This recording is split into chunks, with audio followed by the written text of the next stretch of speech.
Feels like a whole new Paimon after those 2 days in the hot springs. The Abyss kinda threw a wrench in our relaxation, though.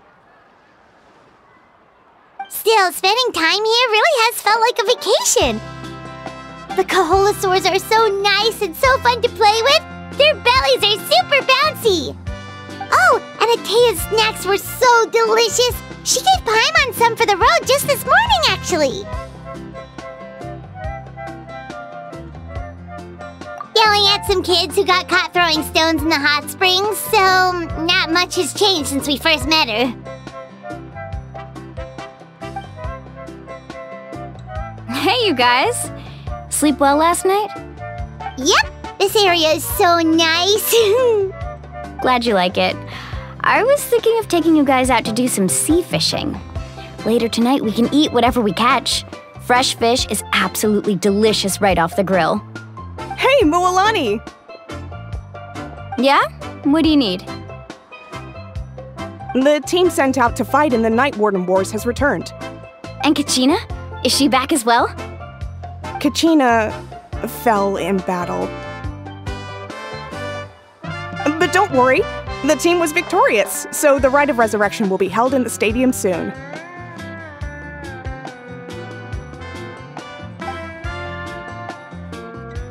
That's a relief. The Abyss is cunning, and it was her first time. Mistakes are bound to happen. Exactly. She deserves to hold her head up high. All right, thanks for letting me know. We'll head out in a bit. Jeez, she sounded a little anxious there.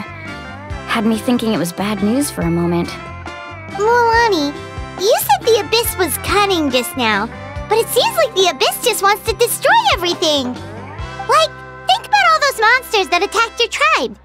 If there really was some sort of cunning plan, wouldn't it make more sense to send them to attack Kachina and her small team?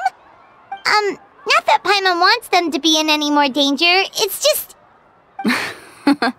Relax, I get it. The Abyss is difficult to understand, that's for sure. At a glance, it certainly seems like the only goal is total destruction. The Abyss isn't a living entity after all, so what capacity for logic or planning could it possibly possess? But through our long history of fighting the Abyss, we've realized things aren't quite so simple. 500 years ago, the Abyss invaded Teyvat. You know about that, right? That's right. Khaenri'ah suffered greatly during that time. But so did every other nation in Teyvat. And Natlan was the worst affected of all. It took the combined efforts of the then Pyro Archon and heroes from every tribe to finally repel the Abyss.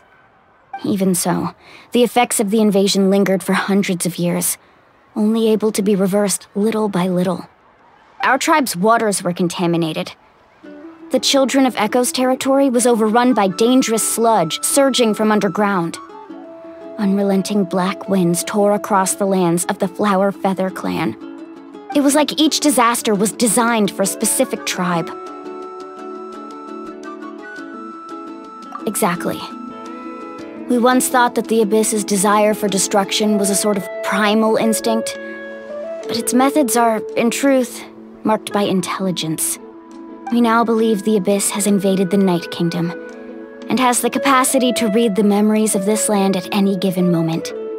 And that's how it became so dangerous and cunning, almost like it knows you inside and out. Yes, and that's why we've been unable to fully eradicate it, even after all this time.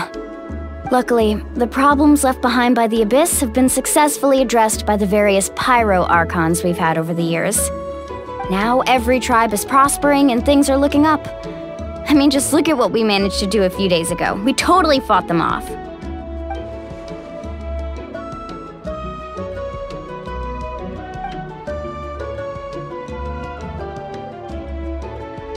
You must have had to sacrifice a lot to get to this point. Every battle, every sacrifice is in pursuit of a future where we get to stop fighting. Responsibility, duty, unavoidable burden. Everyone in Natlan views the war differently. But I believe we will be rid of the Abyss one day, and the efforts of all who fought against them will become a story for the ages. To think that my name could survive in ballads passed down to future generations, it's kind of romantic. Everyone has something that drives them forward, you know?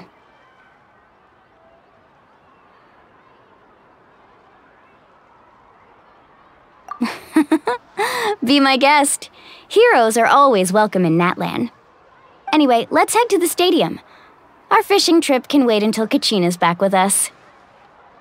The sea's not going anywhere.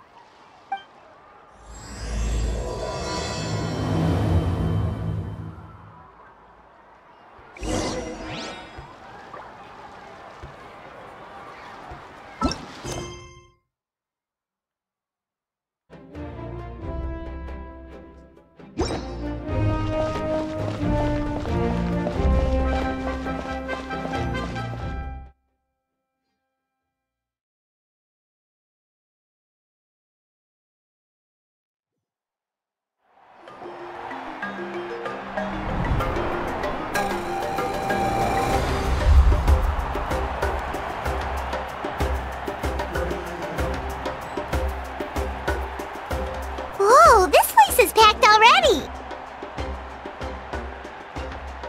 Of course. No one's gonna miss out on the chance to welcome our heroes back from battle. It's their moment of glory. Kachina's gonna be so flustered. She's never had this many eyes on her before.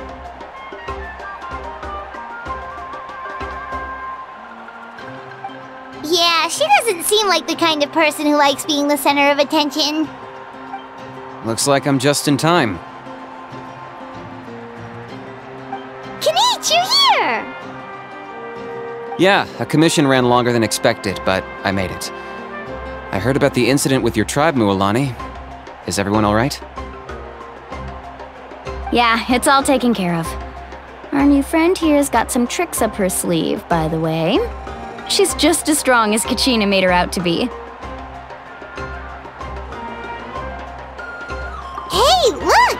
Is it about to start? That's right.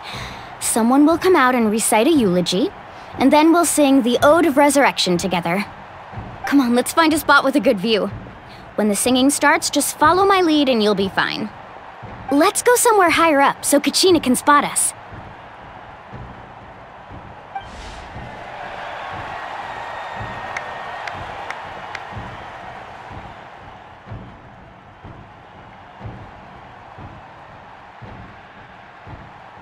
Warriors of Natlan, heed the call of life.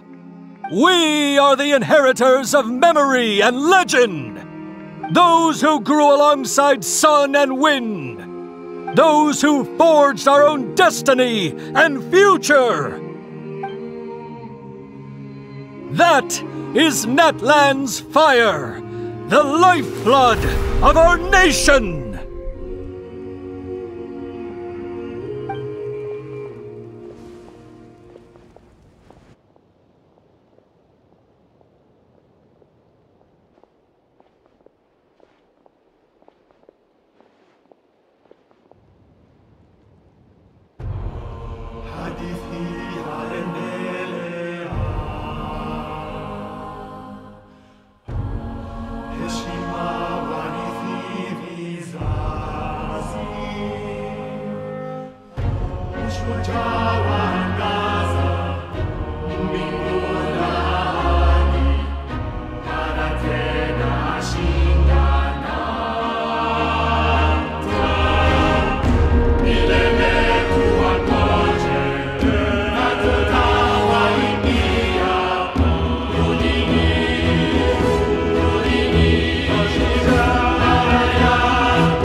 I could not find Kachina within the Night Kingdom.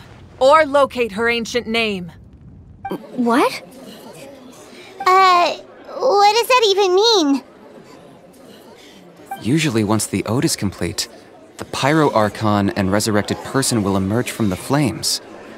But something went wrong. What's going on? This has never happened before. Well, I think it's pretty obvious. Clearly, the team sent to fight the Abyss didn't win after all. Think about it. The Ode rekindles all victors. We've witnessed it countless times. Since the Archon couldn't find Kachina in the Night Kingdom, that must mean there's more to this victory than meets the eye. Hey! You just haven't gotten over the fact that Kachina beat you in the pilgrimage! Pathetic. The both of you. Your wild guesses are misplaced. We completed our mission. Maybe you did, but who's to say whether that little girl even contributed at all?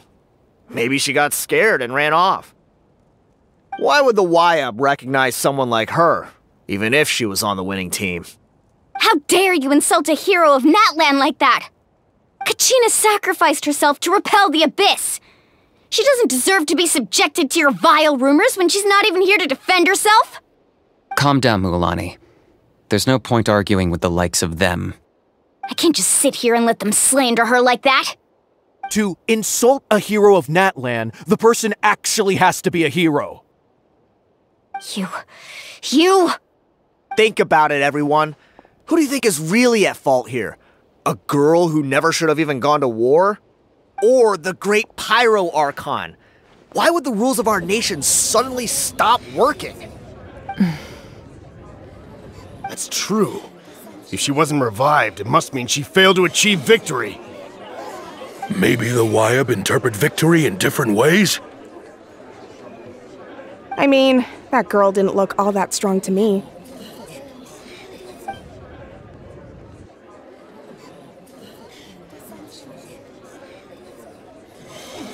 Kachina wouldn't have run! That's not like her at all! No, she's been waiting for this moment for too long. No matter how daunting the situation, no matter how scared she might feel, she's always the first person to stand up and face it head-on. We don't even know what happened, so don't you dare try to use this as an excuse to vent your anger or slander her reputation. Fine. We'll find out what happens soon enough. Then, we'll see who truly deserves glory. That's enough. There is no doubt about today's victory, or Kachina's part in it. She is a hero worthy of our admiration and celebration. However, the failure of today's ceremony is undeniable. Kachina has not been rekindled, and I offer you all my deepest apologies as I continue to investigate this matter. To prevent further casualties, I have decided to suspend the pilgrimage until this matter is resolved. What? No one is all-knowing. No one is infallible, not even myself. But doubt is a means by which we seek the truth, not a weapon we wield against others. I didn't mean it that way, Archon. I just... If there are things you wish to clarify, then ask me directly. Doubt my answer if you wish, but now's your chance. You have concerns? State them. No, of course not. Even though I have said nothing to change your mind, then it would seem the truth never mattered to you at all. That guy doesn't even have the courage to answer the Pyro Archon's question. So much for all that glory talk earlier. I have a question, Archon. My friend Kachina. Do you have any idea where she is? It's extremely important to me. I know you said you were investigating the situation, but I'm sorry, that's not enough. I've already shared everything I know. If you want to learn the truth and rescue your friend sooner, you should join the investigation. So, what do you say? Of course I'll join. In that case, come see me in the speaker's chamber. We should join them. Oh, and if it's not too much trouble, could you drop by as well, Traveler? I'd like to have a chat. Rest assured, everyone, I'll keep the tribal chiefs informed on the progress of the investigation. Once again, I apologize for the outcome of this ceremony. If there are no further questions, let's part for now. Did she just ask us to come along? I believe she did. Let's go. I'd like to know what's going on myself.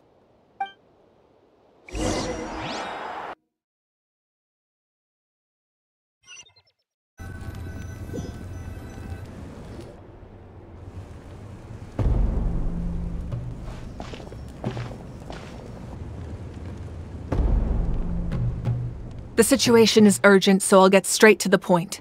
Kachina is undoubtedly a hero of Natlan, and I'm deeply sorry this happened to her. There's been unrest in the Night Kingdom, but I don't know what's causing it. As a result, I've been unable to track down her location. Until we find and address the cause of the unrest, the Ode of Resurrection will continue to be ineffective. And that means Kachina won't be able to come back? That's correct. Not until the problem with the Night Kingdom is resolved.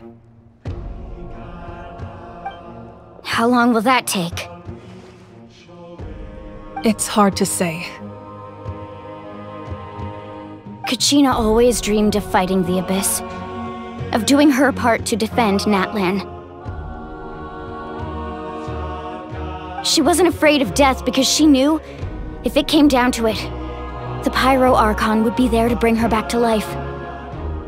Whenever we sat down together, exhausted from training, she would always hum the Ode of Resurrection. She was supposed to come back to us. We were supposed to hug her and celebrate with her and share her joy.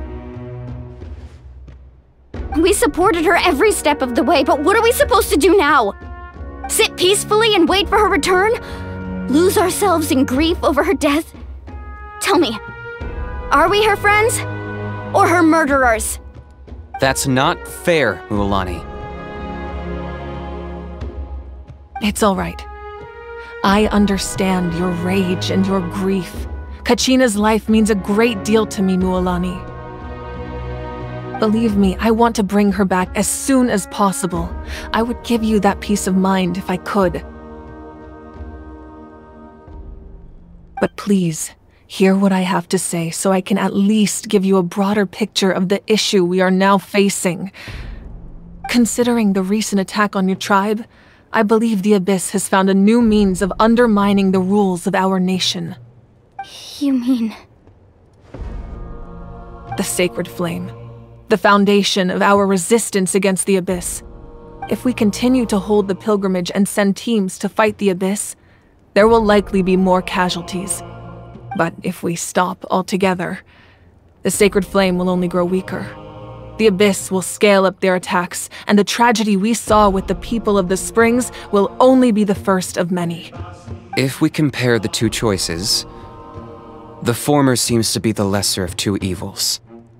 Sorry, I know that may sound harsh, but I bear the name Malipo. Weighing the costs is my duty. The raw truth can be cruel. But we need to understand it if we want to approach this rationally. But what would you say, Mualani? This is personal for you, and unlike Kanich, I dare say it's not a simple case of weighing up which course of action is less painful, is it? No. I can't choose between them, and I don't want to. Saying that one is preferable over the other is disrespectful to the people who suffered. You're saying it doesn't matter whether I suspend the pilgrimage. The consequences will be equally painful. Yes. What happened to Kachina breaks my heart. But I couldn't bring myself to sacrifice other people for her sake. And that is the crux of the problem. It's not simply a matter of choosing the lesser of two evils. Either way, there will be people who suffer. And the end result will be the same. Belief in the pilgrimage will waver. Once doubt has crept in, the people will no longer unite in battle against the Abyss. And that is exactly what the Abyss wants. Their ultimate goal isn't to break the rules that make the Ode of Resurrection work. It's to destroy the people's faith in them. To prevent what happened to Kachina from happening to anyone else, we need to suspend the pilgrimage. So that is my current plan. And in the meantime, I've made efforts to strengthen each tribe's defenses. Then, we have to find another way of strengthening the sacred flame to keep the Abyss at bay. This won't be easy. I'll need time to figure out the best approach. I understand your anger, Mualani, but I hope that provided some clarity, at least. Wow. Paimon thought things were gonna get heated for a second, but the Pyro Archon took the time to explain everything so patiently. I owe you an apology, Archon. I let myself get carried away earlier, and I'm sorry. You're right. We need to focus on finding solutions. We could always hold the pilgrimage without sending a team to fight in the Night Warden Wars. That way, we would still be able to fuel the sacred flame. I've considered that, but the two events have nearly always been linked. Without the chance to fight the Abyss, pilgrimage rankings lose their prestige, and competitor numbers will drop. With fewer participants, the amount of contending fire produced will decrease, and the vicious cycle will continue indefinitely. So, essentially, the Abyss is taking Kachina hostage.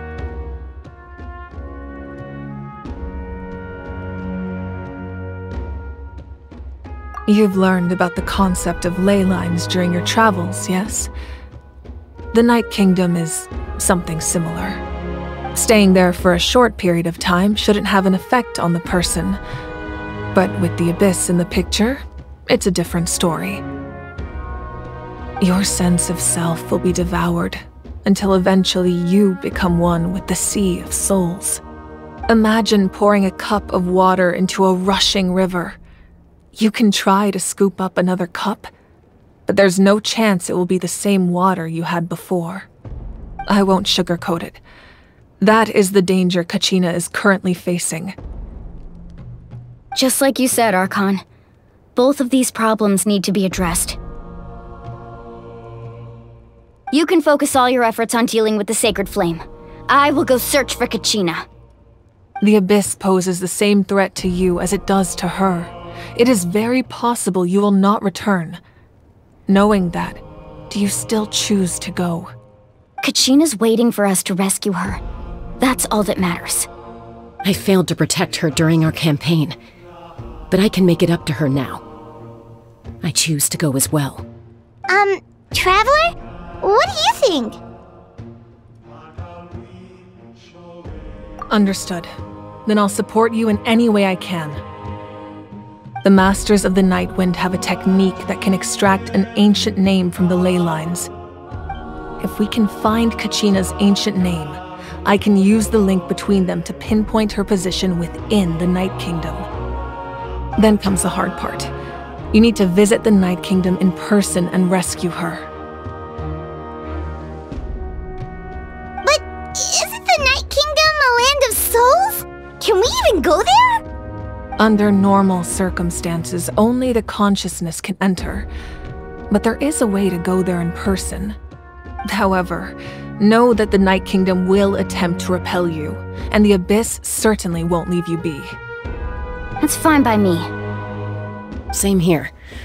Fighting the Abyss is nothing new for me. So, Paimon's the only one who's scared? Well, if you're going, Traveler, Paimon's going too. Citlali of the Masters of the Nightwind once created an artifact that can be used to communicate with the Wayab. We call it the Spirit Speaker Stone. It was originally used as a ceremonial artifact wielded by the tribal chiefs, but that spiritual quality also means it can be used to search for an ancient name. That was the artifact I delivered to the Scions of the Canopy a few days ago. Didn't think I'd be hearing about it again so soon. Thank you so much for your help, everyone. Your thanks are unnecessary. I will offer you whatever aid I can, but your fellowship and courage are what will truly decide the success of this operation. Besides, you're the ones helping me. I can only focus on one thing at a time, after all.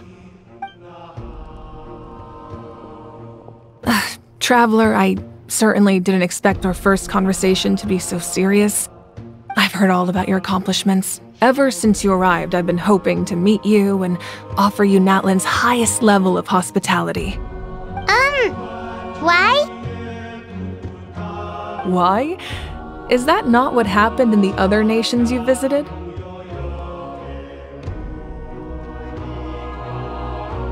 Yeah, things were pretty complicated at the start. And, you know, in the middle. But our reputation's solid nowadays. That's more like it. After all, I've heard you're someone who transcends fate.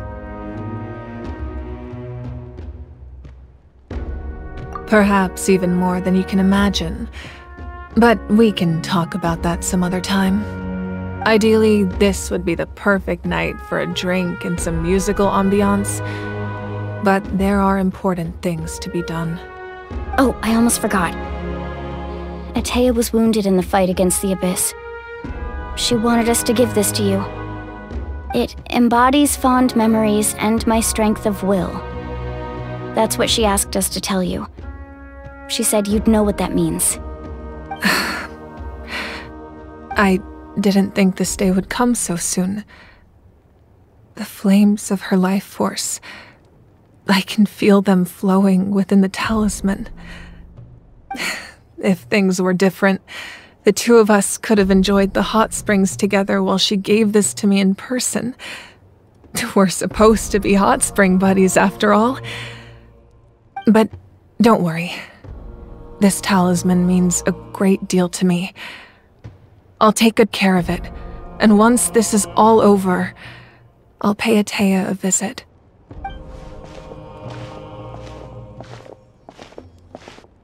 You said you didn't want to jeopardize the production of Contending Fire. But that's not at all why you decided to suspend the pilgrimage, is it? You're right. Even now, the production of Contending Fire is far from sufficient. The gradual corrosion caused by the Abyss has resulted in a massive shortage of pyro energy, and we're currently at the breaking point. As things stand, the pilgrimage is a lost cause. Suspending it allows us to save our strength to defend the tribes. The Abyss has brought catastrophe to Natlan, and Kachina's disappearance in the Night Kingdom is a direct consequence of that. We can't let the general public know that. No. If the public learned that Natlan's destruction was close at hand, there would be immense panic. But if I said nothing at all, they would have continued to question the integrity of Natlan's heroes. Another simple choice. The latter was clearly the better solution. But you chose otherwise. I have never subscribed to the belief that the right choice is the one with the fewest sacrifices. Let's go. There's still a way for the sacred flame to last a little longer. You mean? Yes. Come with me.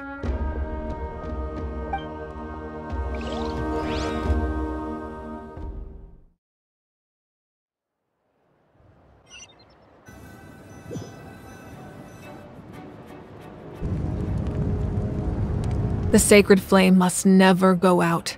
Not only does it strike fear in the Abyss, but it's also the pillar of Natlan's stability.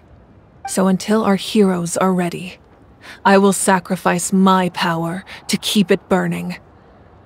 But that can only last so long. I think we should focus on the remaining ancient name-bearers. Don't let desperation cloud your judgment. Those chosen by the Wayab have already embarked on their destined path. It is for them to decide how that journey ends, not us. All we can do is support them. Even so, for you to make this sacrifice, it's not right. If not me, then who?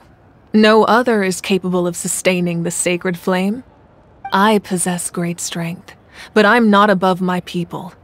This is part of my duty.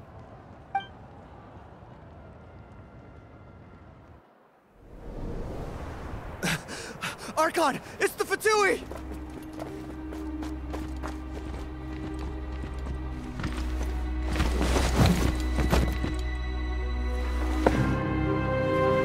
The Archon of Natlan. A force to be reckoned with. The secret of the ley lines is no secret to me. Long have they been destined for ruin. And since the oath made 5 centuries ago remains unfulfilled, what use is the Gnosis in your hands? I don't know what you mean. But it sounds like this is about more than the Tsaritsa. In times of crisis, someone must pick up the mantle of salvation. Your plan has reached an impasse, and now it falls to me to create new rules for Natlan. But before the dawn of a new age, the old must be destroyed.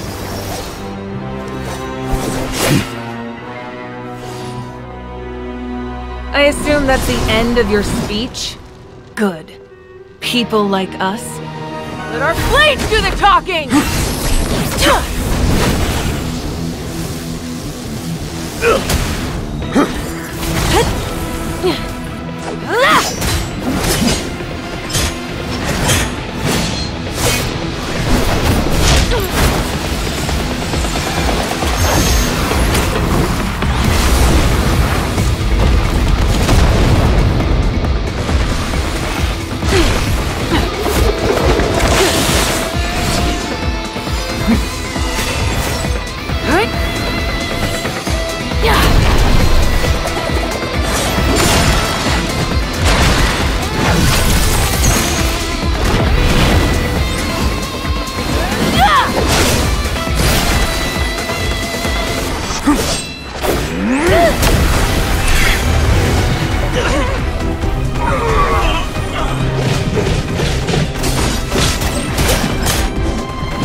Masters of the Night Wind.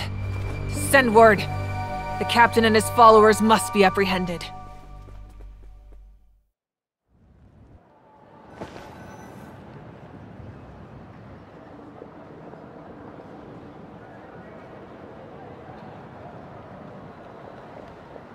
Are you alright, Archon? He was a formidable opponent. Exactly what I would expect from the first of the Fatui Harbingers. I never imagined someone could match you in combat. If the Tsaritsa sent him here, why would he bring up what happened 5 centuries ago? Yeah. And how much does he know about Natlan? The Harbingers are all driven by their own personal goals. The only purpose that unites them is collecting the Gnosis. But I'm sure the captain has his own reasons for being here as well. Whatever his motive, we should shift our focus to the Fatui. If they attack again, and we're not prepared, we're done for. No, we're running out of time. The wound I inflicted should hold him back and weaken him for the time being. Besides, I'm sure you noticed, the power that came to his rescue just now came from the Masters of the Night Wind. In other words, there are traitors among us. Not necessarily. This could prove to be a very valuable turn of events. When we exchanged final blows, I sensed an unusual presence within him. I'll need to investigate further. Kanich, go to the Masters of the Nightwind and look into who could have aided the captain. Speak to Lali. She should know. Of course, I'll head out right now. Do you still intend to... Yes, but fear not.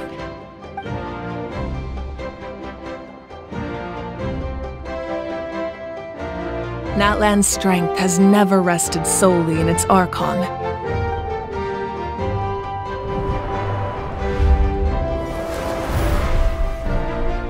Together we foresaw the only path that leads to our nation's future. We must trust in that vision now.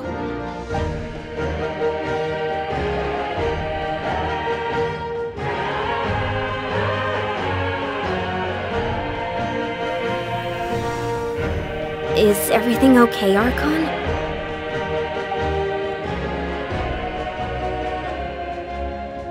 Completely fine. Just lamenting the fact that I never got a picture when I could still turn my hair into flames. Too late now. I just hope the others have a safe journey.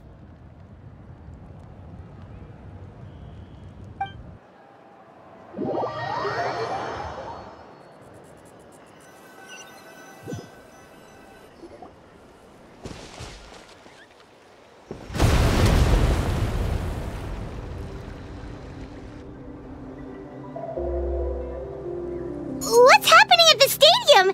Did something explode? It feels like the Archon unleashed her power. She must be fighting a formidable opponent. Should we go back and check what's going on?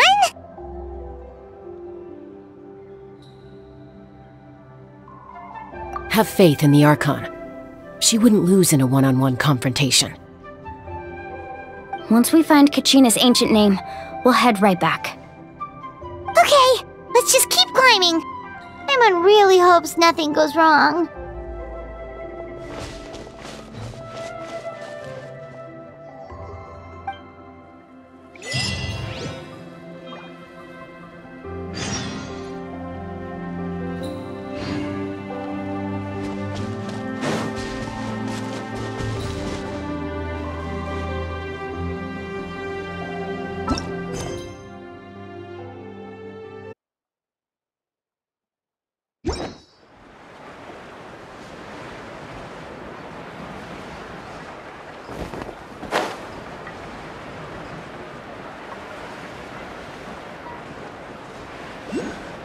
That's Wyna, the tribal chief.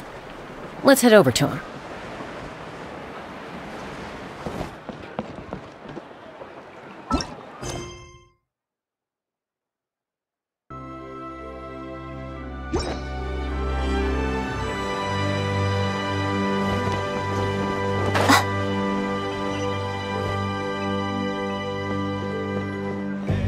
Chaska.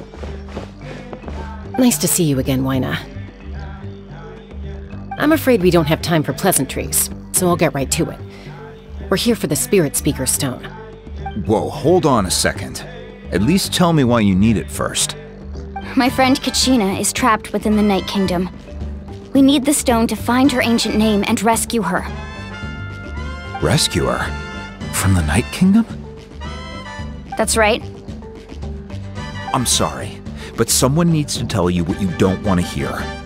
Going there, a mature warrior would never make such a foolish decision.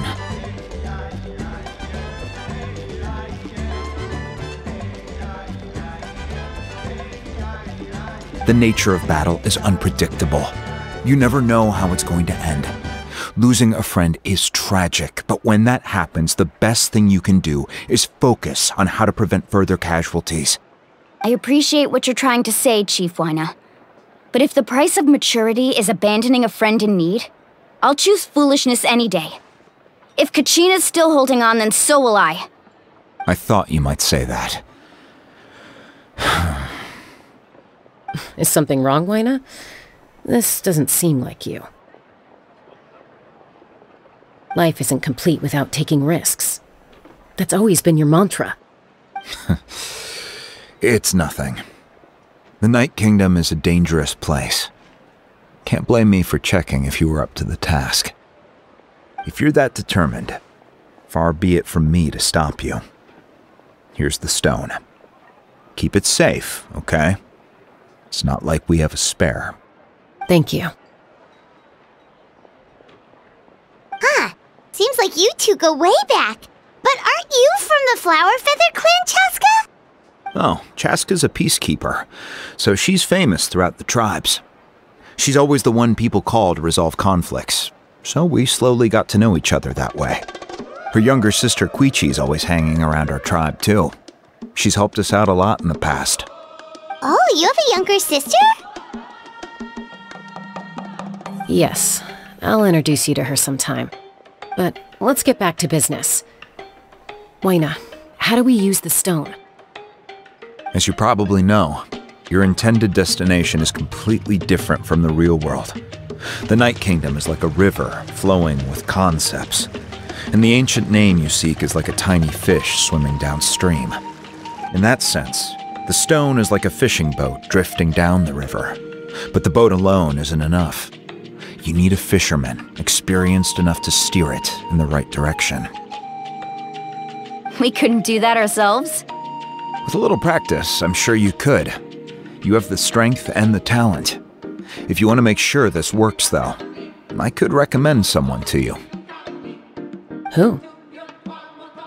Vichama, a legendary warrior and scout from our tribe. He's got a keen eye and a well-honed intuition. Even his ancient name means to seek.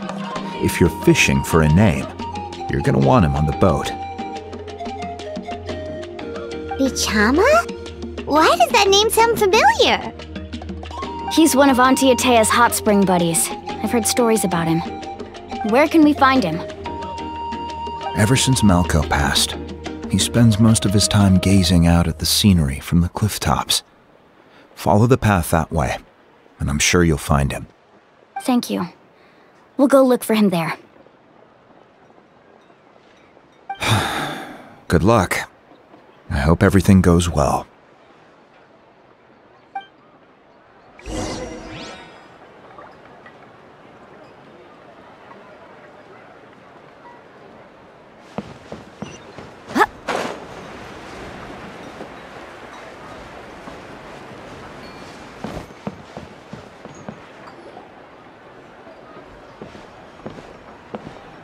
Someone admiring the scenery from the cliff tops. Ah! That must be him! Hello there, are you Vichama? That's me. Did you need something?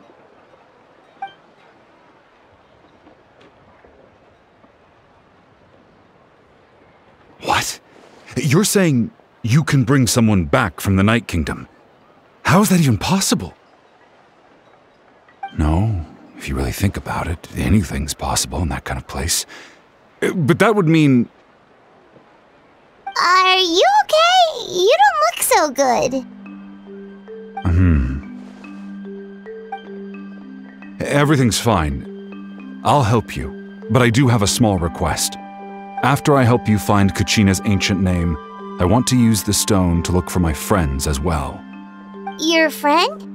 Oh, why not mention someone named Malco? Is that who you're talking about? Yes, but I'd rather not get into it if it's all the same to you. That's not a problem. We agree to your request. Yeah. Since you're helping us find Kachina's ancient name, it's only right that we return the favor. Then we're agreed. Can I have a look at the stone?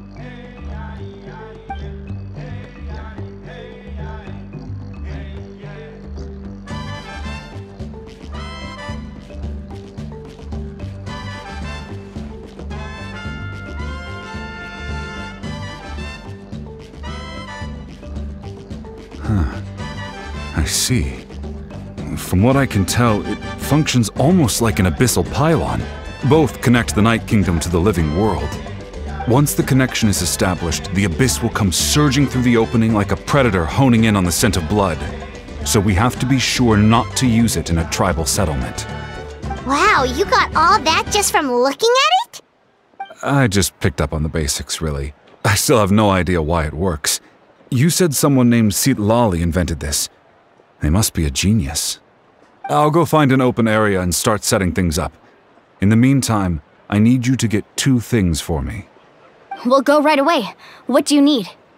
First, I'll need some hook ropes. Pretty much every store around here carries them, so no need to go anywhere special. Oh, and I need to build a net out of them, so make sure you get a good amount. Wait, are you saying you're going to use a real net to catch Kachina's ancient name? How does that work when one's tangible and one's not? By creating something tangible in our world, like a net, we can create a connection to a corresponding concept in the Night Kingdom.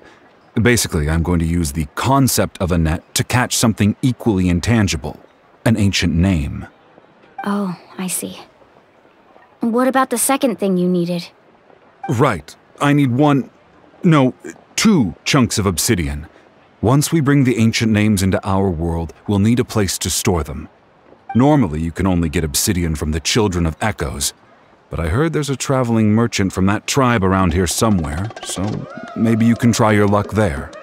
Gotcha! Alright, let's split up. See that clearing? Let's meet over there when you're done. Oh, and you can send someone with me if you want. In case you're worried I might take the stone for myself. What do you think, Chaska? There's no need. Lena spoke highly of you. That means you're trustworthy. I appreciate it, even though that doesn't mean much to me anymore. Anyway, it'll take some time to set everything up, so no need to rush. I'll see you in a bit.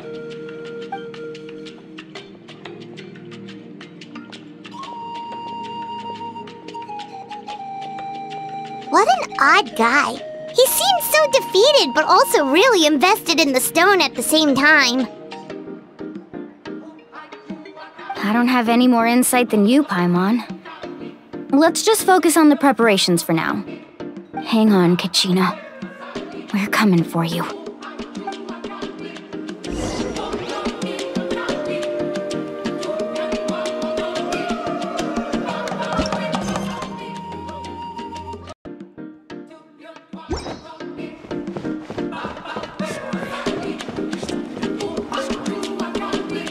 Hello.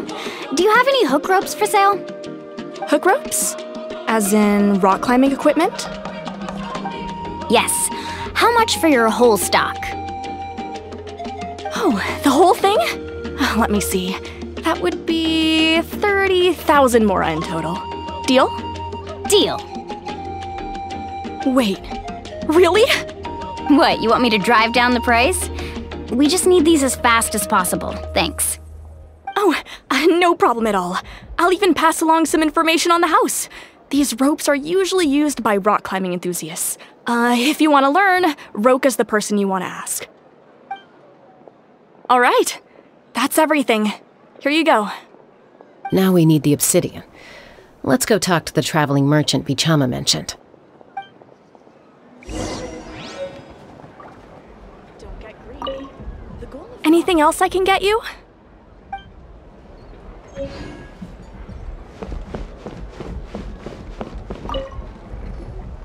Excuse me, do you sell obsidian? Why, yes. I've got a chunk for sale right over there. Perfect. Is that the only one, though? We actually need 2. That might be tough. Tell you what, I'll take a look through these boxes over here and we'll see what we can find. Thank you so much. We'll wait here.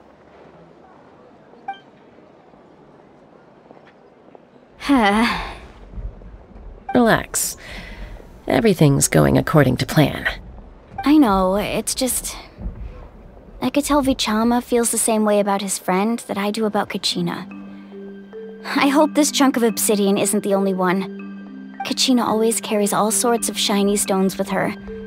If I was the one trapped in the Night Kingdom, she'd have a whole pile of obsidian ready in a heartbeat. Well, would you look at that? I did bring an extra. Here you go, young lady. How does it look? Perfect! Thank you. How much do I owe you? If you hadn't shown up, these stones would have just sat here collecting dust.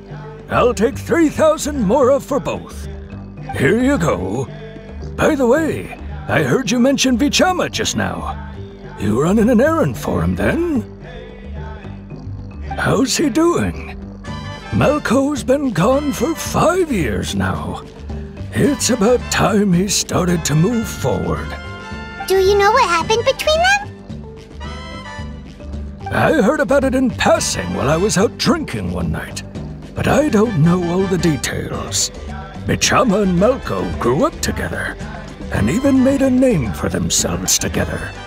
Malco was an amazing fighter, capable of knocking out multiple opponents in a single hit, while Vichama excelled at scouting and analyzing the battlefield. The two made an excellent team, and managed to beat back the Abyss several times. 5 years ago, they both emerged triumphant in the pilgrimage, and were placed on the same team to fight the Abyss.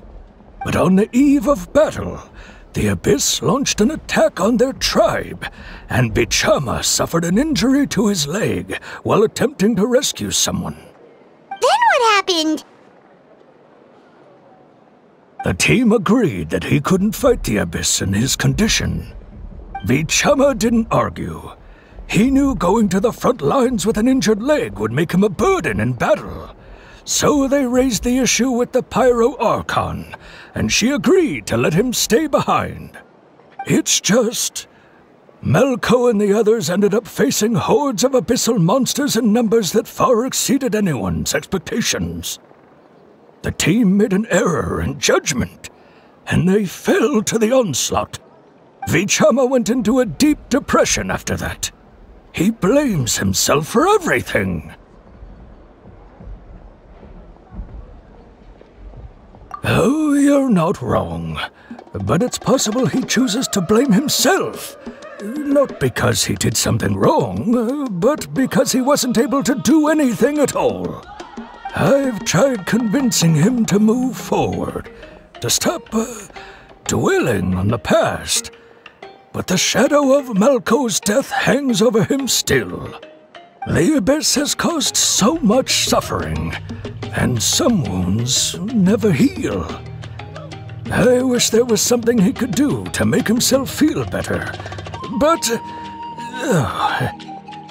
anyway, that's the gist of it. Maybe you could help him talk things through sometime. I would really appreciate it.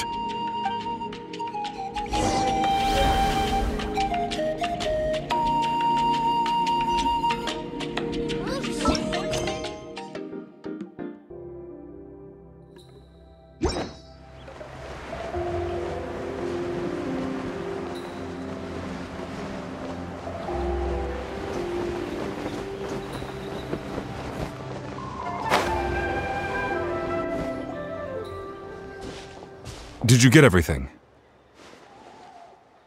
Yep, it's all here. When do we start? I've made all the necessary adjustments, so we're good to go. As agreed, I'll help you find Kachina's ancient name, and then you return the favor.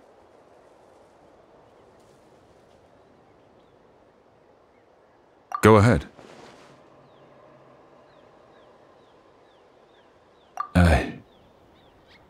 Yes.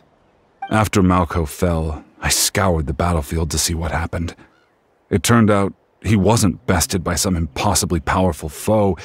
He was dragged to his grave by the sheer number of enemies. If I had been there, I would have been able to sense the danger. I could have warned them not to advance. I've always blamed myself for what happened. But when you told me about Kachina, I realized there's a chance Malco might also be alive, fighting for survival in the Night Kingdom. But that happened several years ago, right? The Pyro Archon said all life within the Night Kingdom eventually becomes one with the Sea of Souls. There might not be much hope, but I still have to try. Malco and I promised each other, even if we never managed to root out the Abyss for good, we would fight together until the end. All right, let's get to it. I'll start searching for the conceptualized version of Kachina's ancient name. If you see any fragments scattered around the area, please collect them.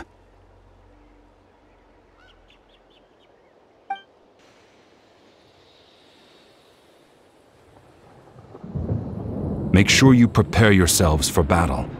As I said, the stone will link the mortal realm to the Night Kingdom. The Abyss will likely emerge in response. Look at that golden thing! It must be one of those fragments Vichama mentioned. Let's get closer!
Whoa, monsters incoming! Watch out, everyone!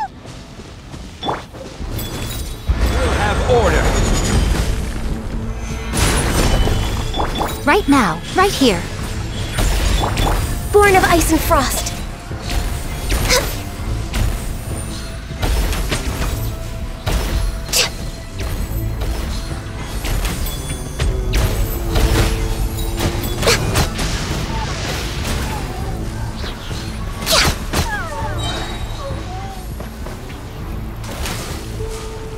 Next on the for Rex Lapis.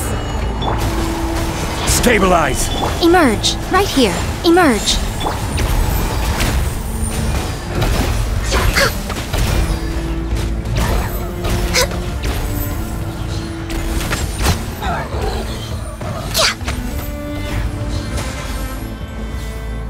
How much longer, Vichama? Not long! We're getting close!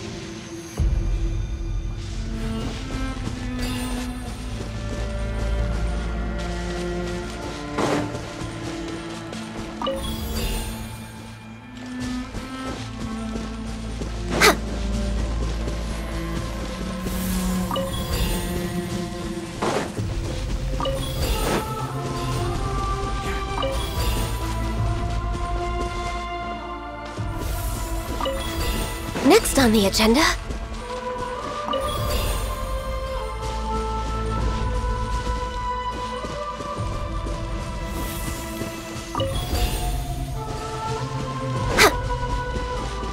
Healthy body, healthy mind.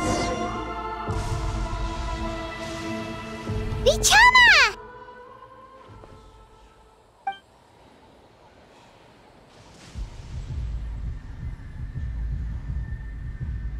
Quick! Take it!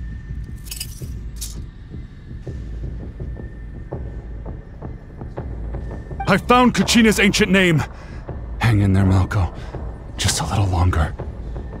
Something's not right. The power of the Abyss is getting stronger. The Abyss is corroding his body! Vichama, you can't keep going, you'll die! I should have died 5 years ago. I just need a little more time. Please, I'm almost there.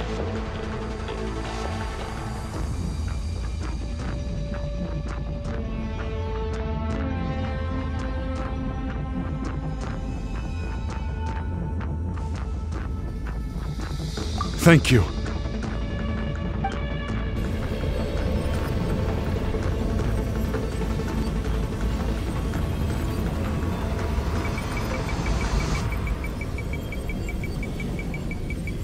Whoa, watch out! The power of the Abyss is strong!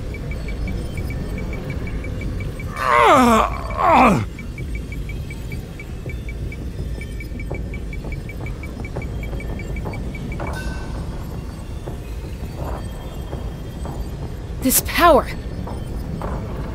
Hanging in there? Malko. No! Why can't I find him? Why? We can't wait any longer. Pull him away from the stone, Mualani.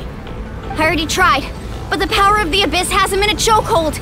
It's like he's tied to the stone with an invisible rope. In that case, we have no choice. I'm sorry, Seat Lolly. Get back! Chaska, wait!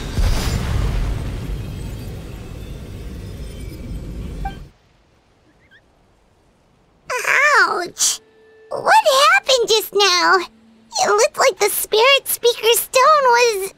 The stone's power was spiraling out of control. The only way to stop it was to destroy it. You were all caught in the shockwave of the explosion. You might feel dizzy for a while, but that's normal. Give us a heads up next time, will you? You're lucky we managed to dodge it in time. I thought I said to get back. Yeah, barely a second before you made it go poof. Not everyone has your reflexes, Chaska. We were this close to getting dragged into the explosion. Okay, I'll be more careful next time. At least Kachina's ancient name is still in one piece. Wait, where's Vichama? Vichama! Vichama! I couldn't find Malko's ancient name. It must be completely gone by now. Once your ancient name disappears, there's no coming back. From the very beginning, I knew there was a slim chance, but still. And now... it's too late to save him. From the minute he left that day, it was already too late. Vichama. I'm sure he's heard enough condolences over the years. Let's just give him some space. Huh? What's that in your hands, Vichama? It looks like something's glowing! Huh? This is...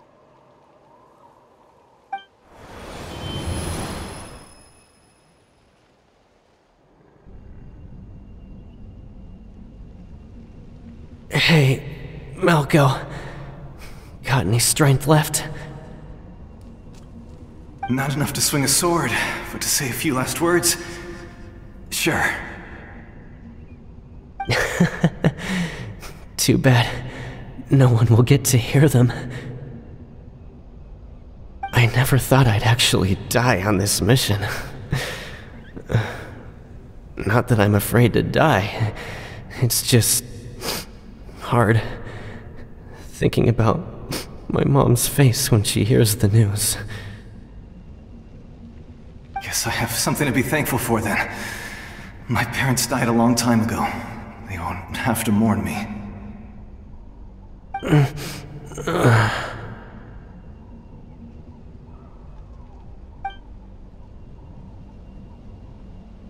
Pisak! Always had to beat me at everything, didn't you? Right to the end, you were never one for goodbyes. Maybe you're right. Maybe no one will get to hear our last words. But just in case... Vichama, I'm so glad you didn't come with us. Don't be sad. Just keep on living. For the both of us.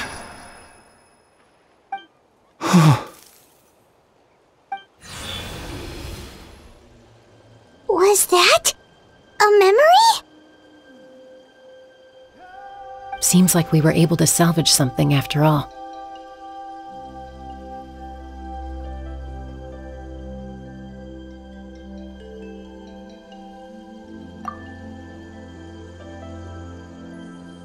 Of course.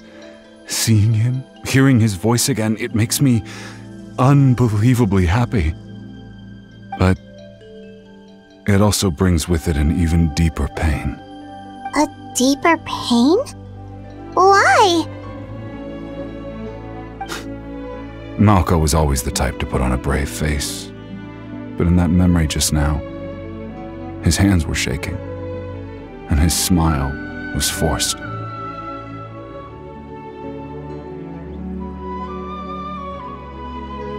For all these years, I regretted not being able to fight alongside him to the end. And now I know, at the end of his life, he was thinking the same thing. Vichama. I'm fine. Actually, I heard Chief Wyna wasn't really on board with your plan to go to the Night Kingdom. When you asked for my help, I hesitated too. I knew helping you find your friend's ancient name meant leading you one step closer to danger. But I also understood why you had to try. Everyone has regrets in life, but not everyone gets the chance to make up for them. Once allowed to fester, guilt strips us of our most valuable qualities as warriors. In that sense, we might as well choose the braver path from the very beginning.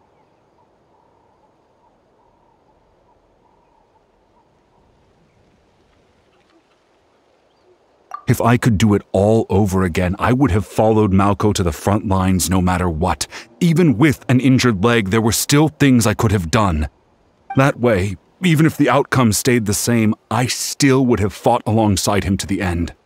There are critical junctures in life, and if you don't seize the chance to act, there's no going back. That's something I had to learn in hindsight, but you're still at the crossroads of your journey, so I hope you can walk away without regrets. Thank you, Vichama. I feel even more determined now. Kachina will come back to us. I'll make sure of it. I promised I would find her, and I intend to keep that promise. That's good to hear. Strange. My body, it's... Once abyssal corrosion enters the body, a portion will fuse itself to your internal organs. Even though the Traveler possesses powers of purification, the corrosion can never be fully eradicated. Thanks to her, though, you were only briefly exposed. Slowing your breathing and controlling your emotions should help you keep the symptoms in check.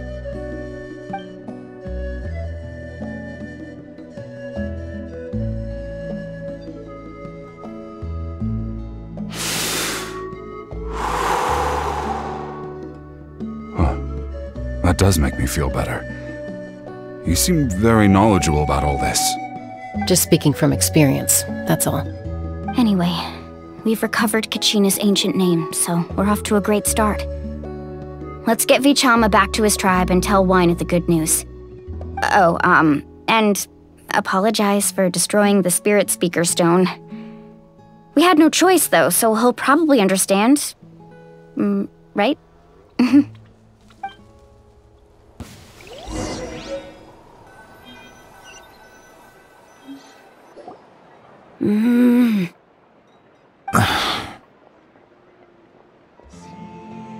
Koichi, are you really gonna just stand there like that? I don't know what you want from me. I think you know exactly what I'm trying to say, Uncle Wyna. I can hear it in your voice. Honestly, it's just one thing after another with you two. They're back. Koichi? What are you doing here? Don't play dumb with your own sister. You know exactly why I'm here. My apologies, everyone. I just need to borrow Tosca for a few minutes. You come with me.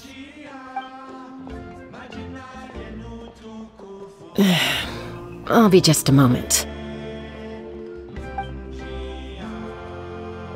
Who was that? Koichi, Chaska's younger sister. Although the two aren't actually related by blood, it's kind of a long story.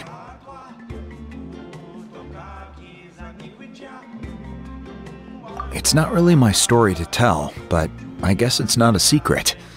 You see, Chaska was actually raised by cuckoo sores. She was afflicted with a rare disease when she was a child, and abandoned in the wild as a result.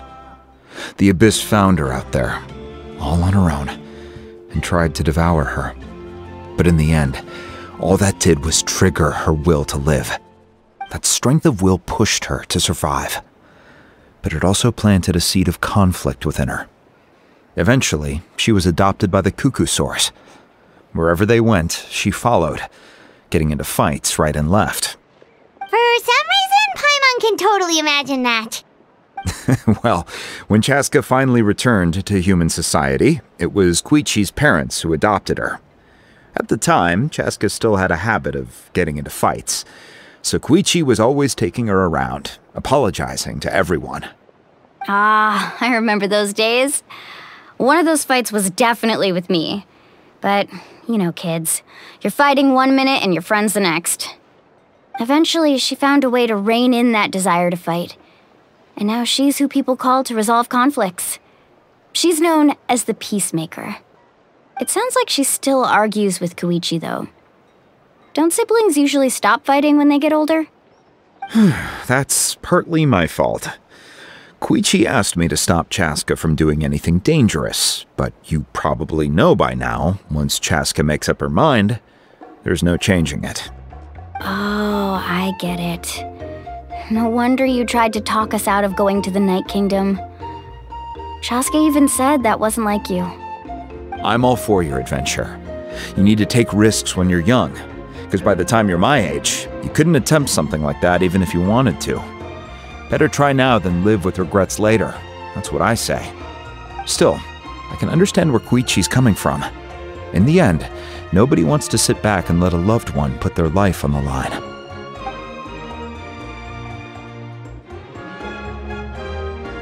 All right, it's just the two of us now.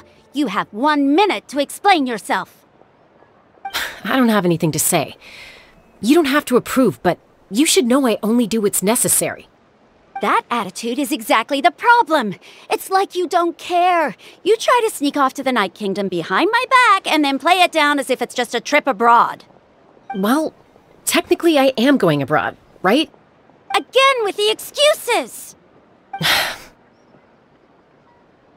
We agreed, didn't we? There are 4 levels of danger. If it's not something urgent, you can only engage in level 2 danger and below. You can only go up to level 3 if a situation is so dire there's absolutely no alternative. But a trip to the Night Kingdom? If that's not a level 4, I don't know what is. And you were just going to sneak into the place without saying anything. What do you mean, sneak into the place? I always planned on walking in there with my head held high. You bought off Uncle Wina, didn't you? He promised me he'd stop you from doing anything dangerous. Oh, it's like he didn't even try. You feel like he went back on his word.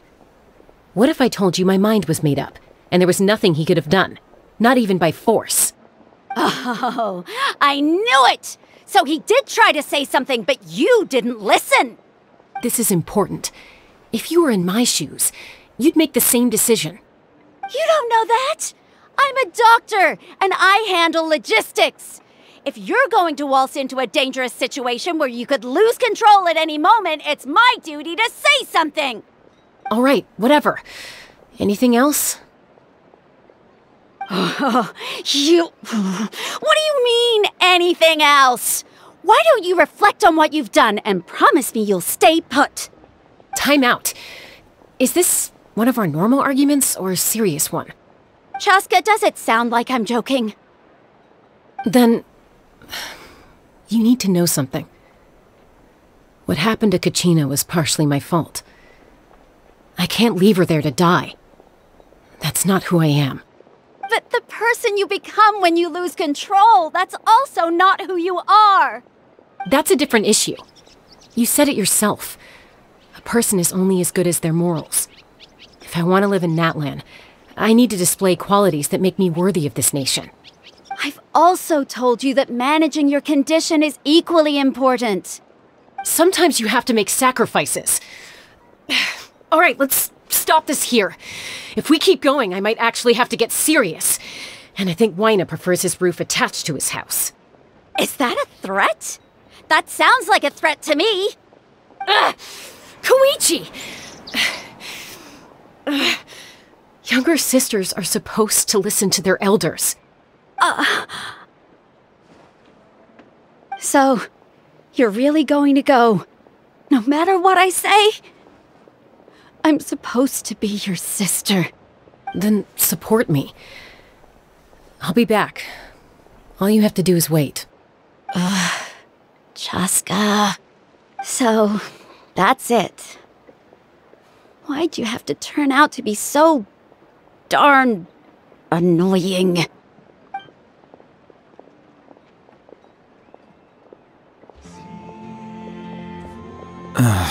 You two are something else.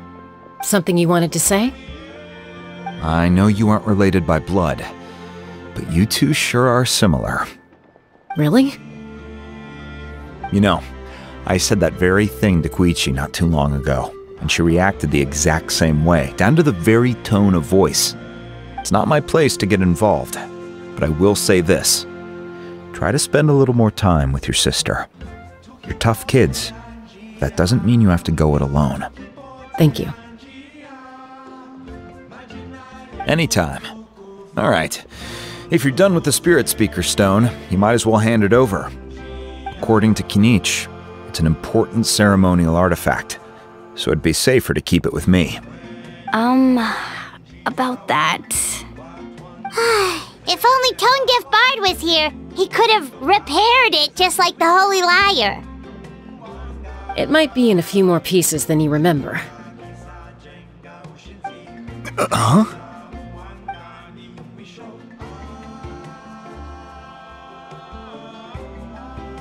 I see. Sounds like it was an urgent situation. If someone's life was on the line, then you had no choice.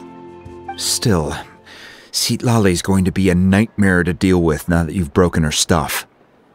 I'll explain everything to her later. Stay safe out there in the Night Kingdom, okay? I'll wait here for your safe return.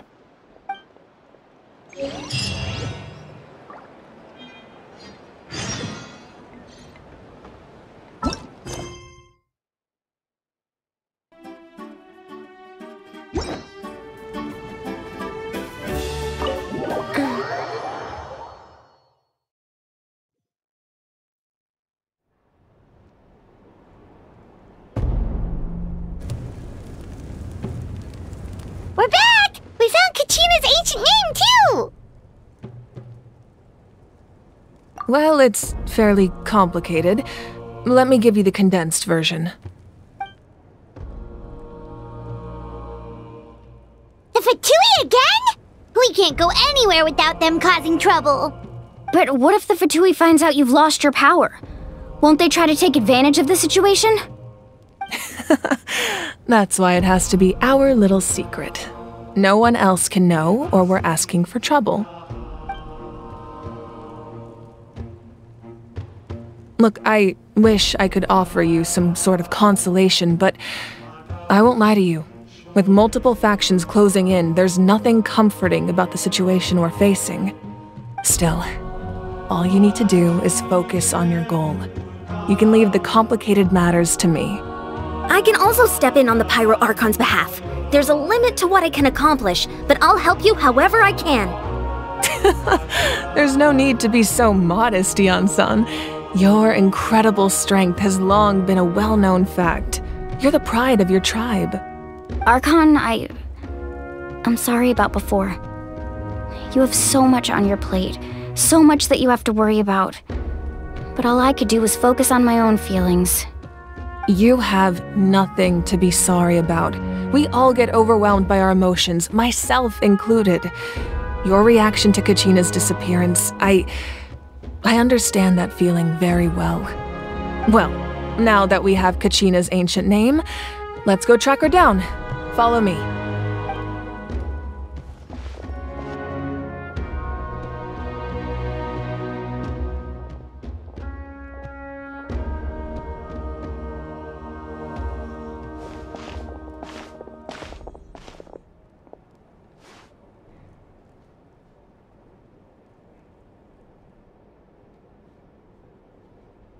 What is this place?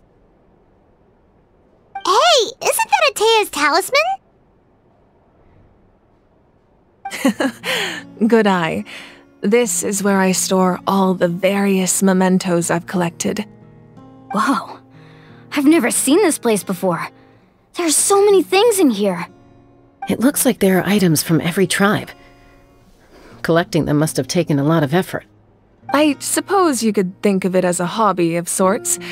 In Natlan, everyone grows up listening to the stories of heroes, and physical items do a far better job of preserving those stories than our own memory. Now, I still have some preparations to make for the ceremony, so feel free to take a look around in the meantime. If you're curious about an item, I'm more than willing to tell you about its origins. Alright, we'll have a look.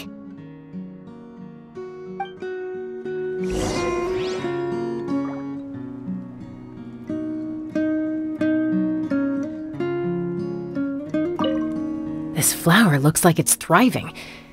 You must be good at taking care of plants, Archon.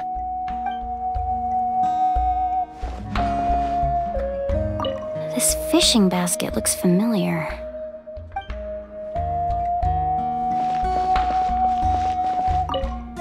Make sure to handle everything with care.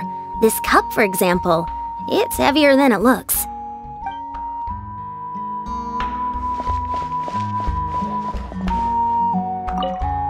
Like I said, I still have some preparations to make for the ceremony, so feel free to take a look around in the meantime. If you're curious about an item, I am more than willing to tell you about its origins.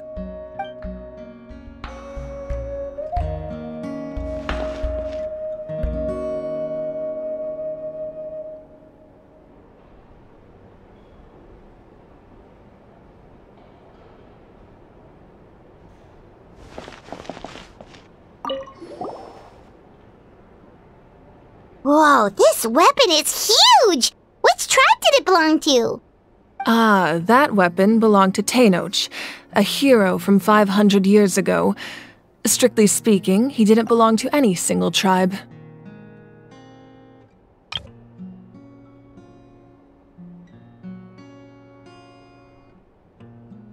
That's because even before the disaster with the Abyss broke out, he had already been exiled. Exiled? It was a punishment imposed out of necessity, but he accepted it all the same. He believed it was what he deserved. When the Abyss attacked, the tribes found themselves in urgent need of a powerful figure to lead them into the battle, and there was no one more courageous or resolute than him. He united the 6 tribes and accomplished great feats throughout the war. Ultimately, he perished, and because he had already lost his ancient name, the Ode of Resurrection was unable to bring him back. And so, he was laid to rest, alongside the countless warriors and civilians who lost their lives, buried in the soil of his native land.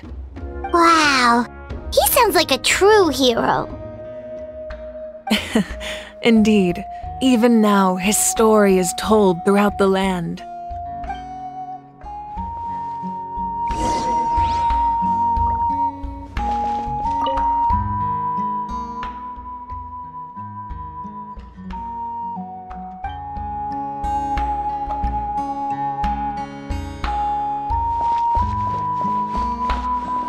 This fishing basket looks familiar.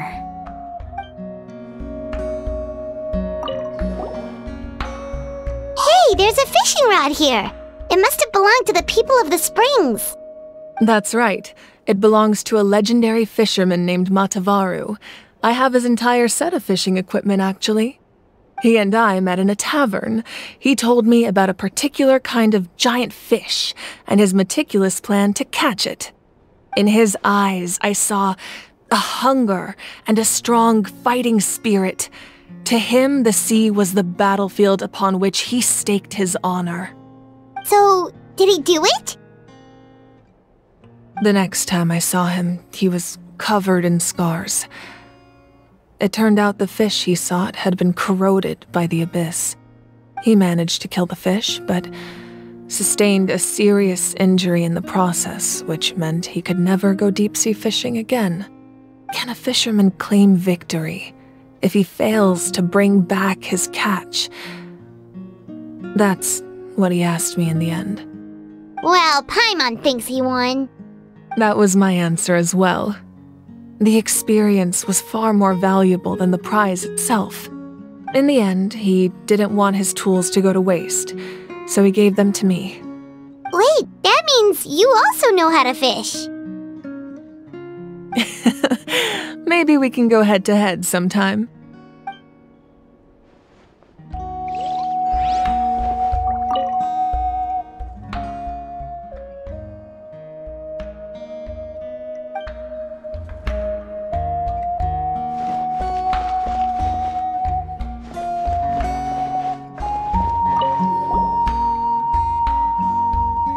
are so many jars and potions around here. Do they have anything to do with alchemy? No, those belong to the Masters of the Nightwind. They're ceremonial tools used to amplify the ability to communicate with the Night Kingdom and the Wyab. Yamaya is an expert in this field, and she taught me a lot. Even though she appears stoic and serious, she actually has a keen sense of humor. The tools you see here are quite traditional. Her students found them outdated, so she passed them on to me. The contents of the jars aren't all that special. Oh, except the big jar in the middle. That's what she really wanted to give me. Ooh, must be something really cool. What's inside? Grape juice. Huh? It's quite tasty, although probably expired by now.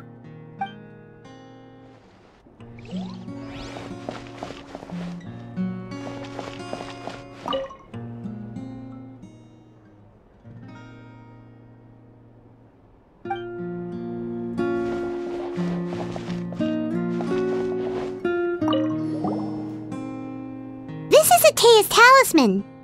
I'm sure you're familiar with this one already. Atea was rarely ever without it. The talisman brought her a lot of luck in battle.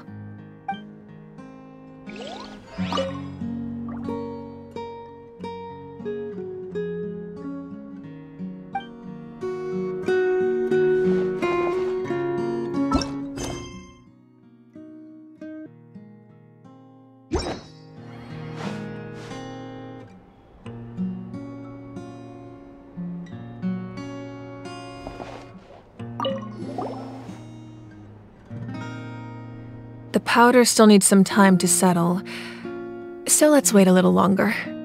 Well, what do you think of my collection? Do you feel like you have a better understanding of Natlan's culture now? Yeah! If each item represents a different story, seems like Natlan's really been through a lot. Does every item hold a special memory, just like Atea's talisman?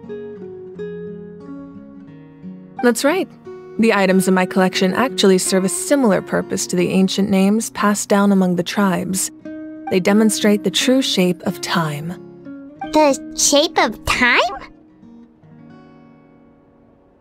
Most people perceive time as a linear concept, almost like a straight line that can only move forward. We cannot change the past or predict the future.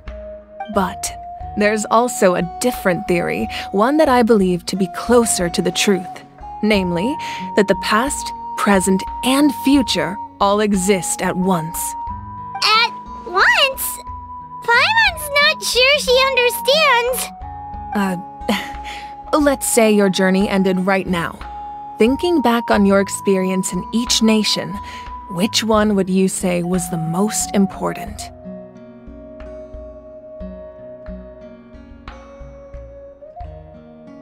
Exactly. Even at the end of your journey, the things you experienced along the way don't cease to exist.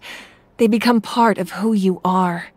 Take out a portion of that journey, and you would likely make very different decisions, and eventually arrive at a very different destination. The future is the same way.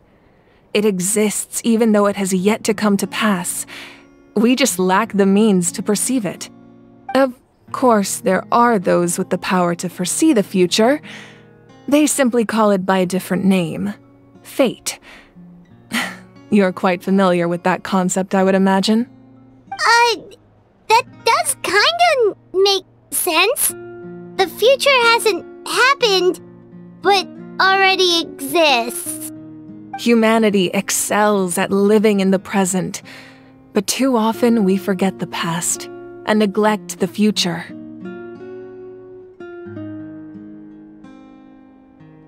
While the pilgrimage and the Night Warden Wars lead us to a better future. Only by uniting the people of Natlan across countless eras can we fight back against an enemy as formidable as the Abyss. To come up with such a set of rules, the first Pyro Archon must have possessed a level of insight I can only imagine. That's correct. At first, he was a mortal man with no special power. After he ascended to the divine throne, he used it to borrow power from the heavens and establish the rules of Natlan, namely a framework through which ordinary people can ascend to Archonhood. By holding the pilgrimage, we're able to determine the strongest among us, and when that person ascends to the divine throne, their inner flame will awaken. In addition, the sacred flame will grant them significant knowledge and memory of this land. After all, that's how I came to know everything I just told you. So, it all comes down to the power of the divine throne and the rules. Wait, is that a family portrait? Yes, that's my mother, father, younger sister, and the little saurians we raised.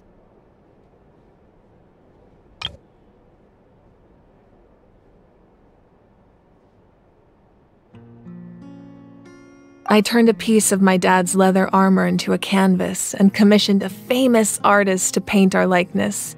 Your sister is so cute! It looks like the two of you are really close. Paimon was having a hard time thinking of an Archon as an ordinary person, but seeing this portrait, it kind of makes sense now. It really doesn't look like there was anything special about you before. Oh, wait, is Paimon allowed to say that? A little late for that question, don't you think? Sorry! Paimon's so sorry! Paimon's mouth works faster than her brain sometimes!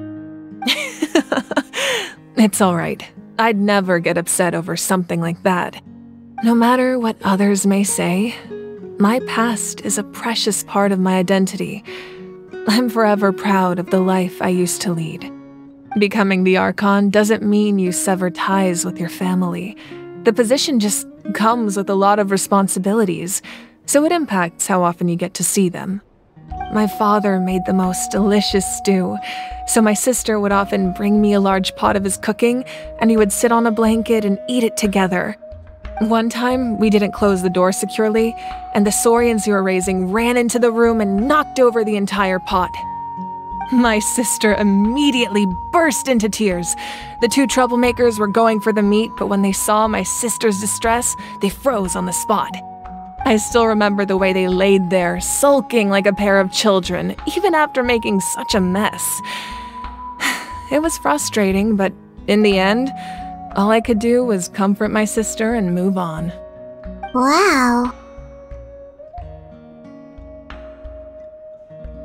Isn't that what being a family is all about? I think about that story a lot, actually. As the Archon, I made a vow to defend this nation, and experiences like that, they remind me exactly what I'm trying to protect. Well, what happened after that? This portrait looks pretty old. Your sister must be all grown up by now, right? I believe she ended up working as an architect and artist. She built many houses and crafted many beautiful works of art. Anyway, that's enough about me. Now that the powder is settled, we can begin. Ian-san, Mulani, Chaska, over here, please. Place the ancient name up there, and then we'll begin.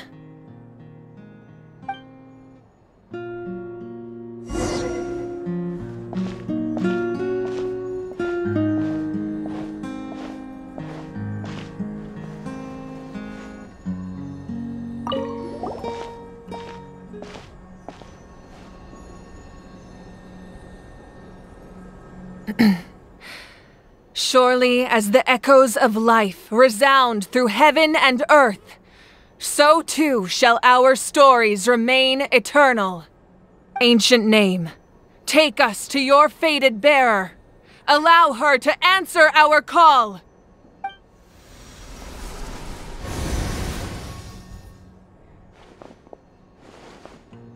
Am I hallucinating again? Kachina! Are you okay? Huh? I'm not seeing things, am I? Is the Abyss playing tricks on me again? It's okay, Kachina. It's just us. We're trying to find a way to bring you back. Everyone, you have to listen to me.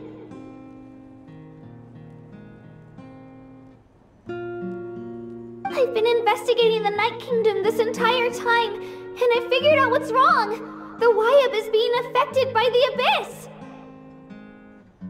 I was waiting for the Wayab to send me back, but then this really strong monster came in and it almost killed me.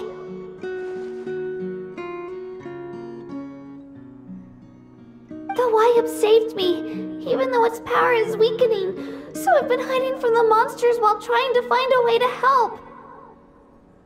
The Night Kingdom has become a huge mess, though.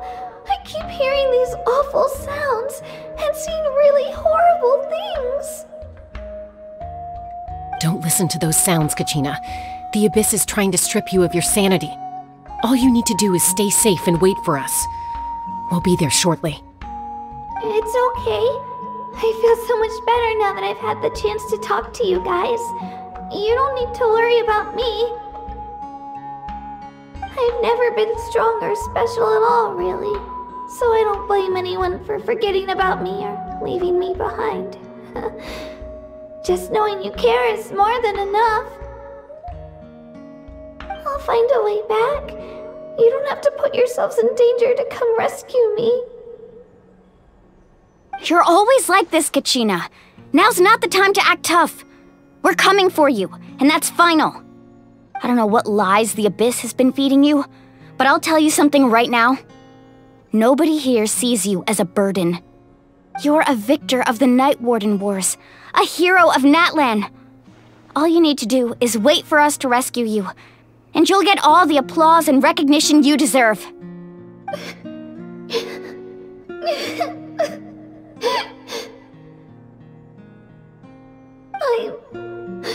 I'm really scared. Everything's so dark and creepy here. And I want to go home. Still, I don't want you to put yourselves in danger because of me. I don't want to hold anyone back ever again. All you need to do is place your trust in us, just like you always have. No one fights alone. We're not leaving you behind. Not ever. Yeah, we're so close, we can't call it quits now! Thank you. Be careful. Looks like we've lost contact. Now comes the most dangerous part. You have to traverse the Night Kingdom in your physical form. This entrance to the Night Kingdom was left behind after an abyssal invasion. Even a brief amount of time inside could expose you to corrosion. I know. I'm prepared for that possibility. All right, then I wish you all the best. I'll tell Koichi to be ready just in case. She's very experienced in dealing with abyssal corruption. That face you just made. Don't tell me you two got into another argument. No, I just feel bad for creating more work for her. I'll go with them too, Archon. The more people, the stronger the party. Thank you so much for your help, everyone.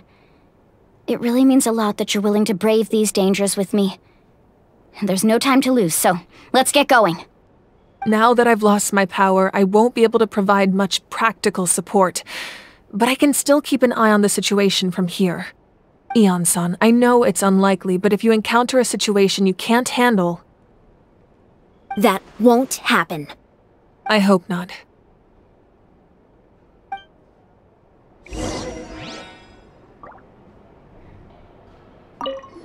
Be careful out there.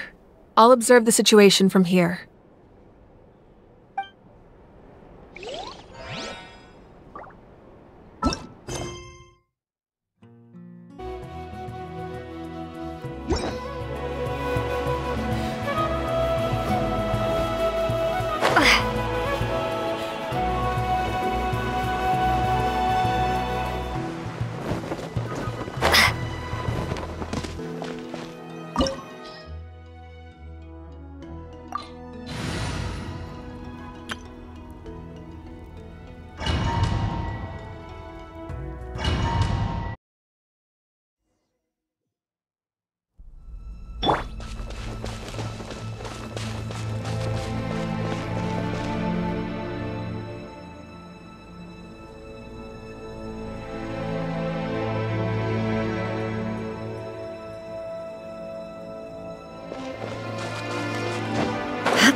So we're underneath Natlan right now?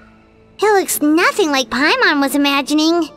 That's because in the distant past, Natlan was home to an incredibly advanced civilization ruled by dragons. Humans only established their own society after the fall of the dragons. So these are Saurian ruins? Wait, you mean like the elemental sovereigns? They had their own advanced civilization? Yes, a really long time ago. Very few records have survived until now, so no one really knows what the devices here are for. These ruins have been abandoned for a long time, but with the recent increase in Abyss activity, the installations around here have somehow been activated again. So what you're saying is, we're not in for an easy trip to the Night Kingdom. No, it's going to be obstacle after obstacle from here on out.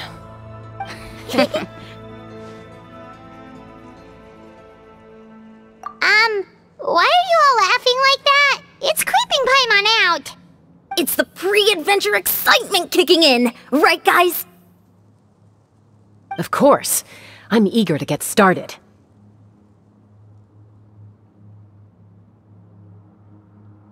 Then let's go. We won't let anything stand in our way.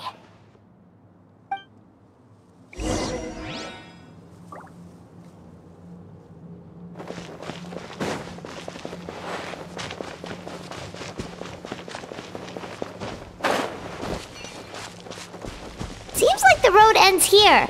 How should we get across?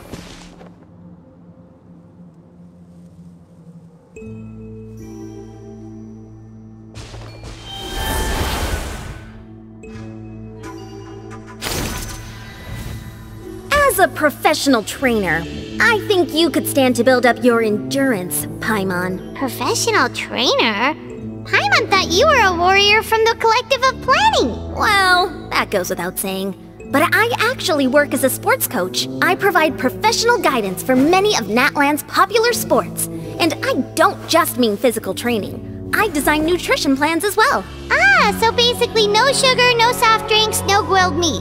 Yeah, we'll be here all day if you list them out one by one. It's much faster to just focus on what's good for you. Such as? Vegetable juice. Want some? You know, Ian-san, Paimon feels like the two of us might not see eye to eye.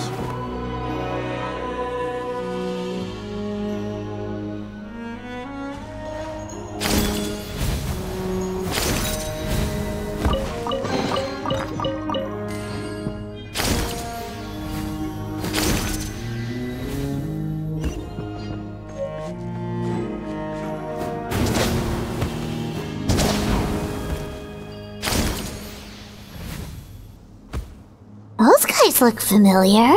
We've fought them before. Let's go. Show no mercy.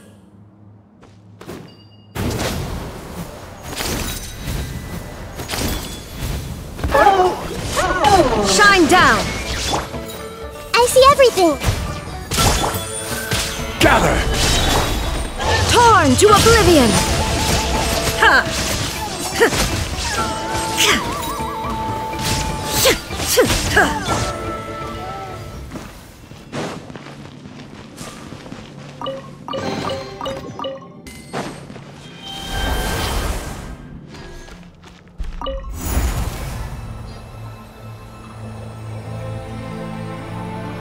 Whoa, the place we need to go seems really high up.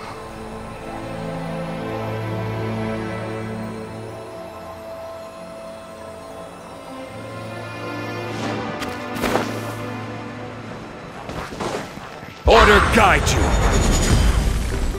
Stabilize. Hey! No touching! For Rex Lapis! Make yourselves at home! Everyone hold hands! Inazuma shines eternal!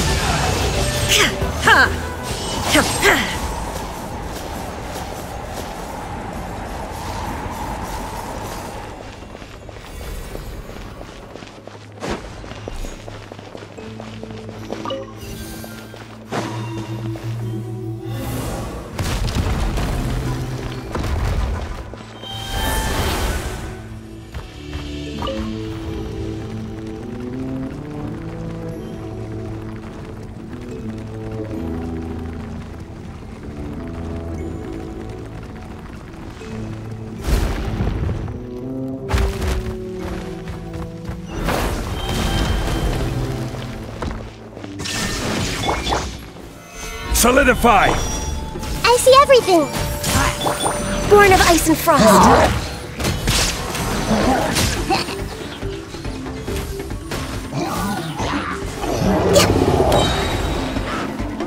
Glaze over! This is order! Gather! Hey! Now you shall perish!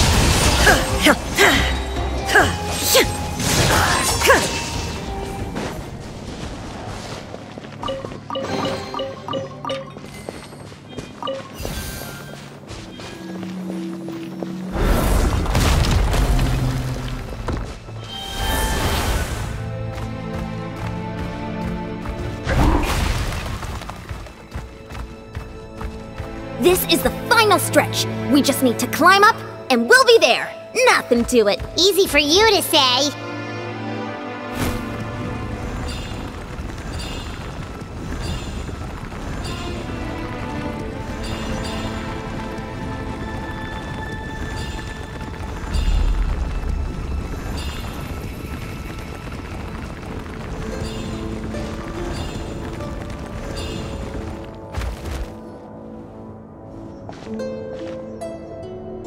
This must be the entrance the Pyro Archon told us about. The one ripped open by the Abyss. Yes. There's something in the depths of this place that feels familiar, yet also foreign. We actually have to go in there? Okay, Paimon just needs to psych herself up. Don't push her through before she's ready!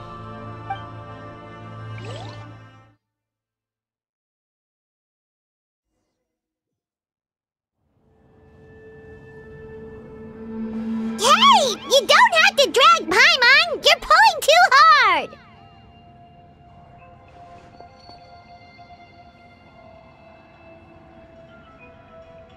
Looks like we made it. This is the Night Kingdom. It looks so different from what I imagined in the stories.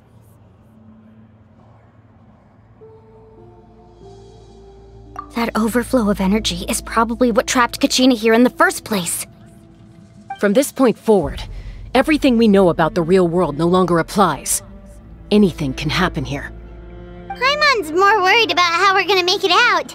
We obviously can't go back the way we came. Do you see that patch of light on the ground? It's shining down from that fissure in the sky. Oh yeah, right in front of us. So that's coming from up there? Oh, it's so high up. Did we really fall that far down? Just like I said, our real-world knowledge doesn't apply here. We fell all this way, yet came out completely unscathed. If this was the real world, we'd have to climb our way back up to the entrance. But here, all we have to do is stand underneath the light and offer a prayer. That's it?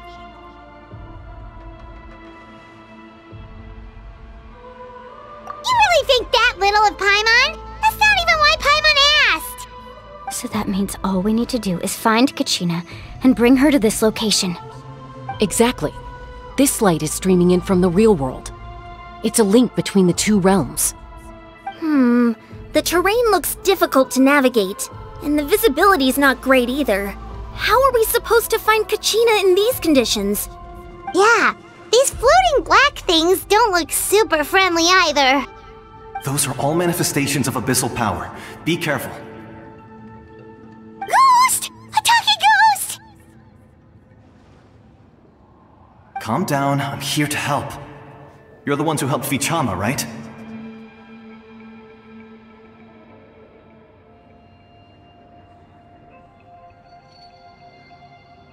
Yes, I'm Vichama's friend, Malko.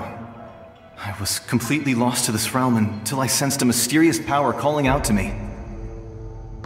It's like it was seeking me out, attempting to reassemble the pieces of who I used to be. Of course, it could only do so much. I'm sorry I can only appear before you in this imperfect form. No, we should be the ones apologizing. If the Spirit Speaker Stone hadn't become corrupted by the Abyss, we could have done much more. But we had to destroy it. Otherwise, Vichama and his tribe would have been in danger. Of course. Thank you for protecting him. I never imagined that even after all these years, he'd still take such a risk for me. Under the power of the stone, it felt like our souls were connected. Turns out even our regrets were exactly the same. Whether in triumph or death, you want your best friend by your side. Exactly. That may not be in the cards for us, but it's not too late for you. You're looking for a young girl from the Children of Echoes, right? She's being chased by an embodiment of abyssal power. I'd like to help her while I'm still in this form, so follow me. Be careful. This place has been severely corroded by the abyss. Paimon didn't realize it had gotten this bad. It's like a seething volcano ready to engulf our world at any moment.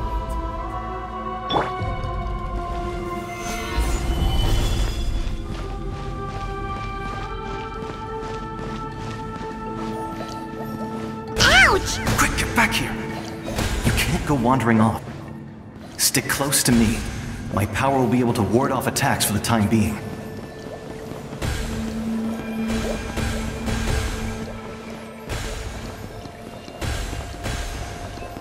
We won't be able to keep this up. Let's try another route. This way. Solidify!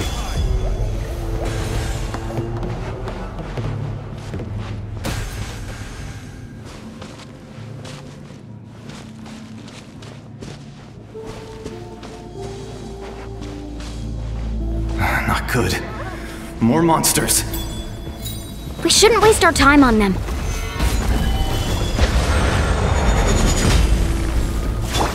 I see everything! Inazuma shines eternal! Ha! Ha! Ha! Ha!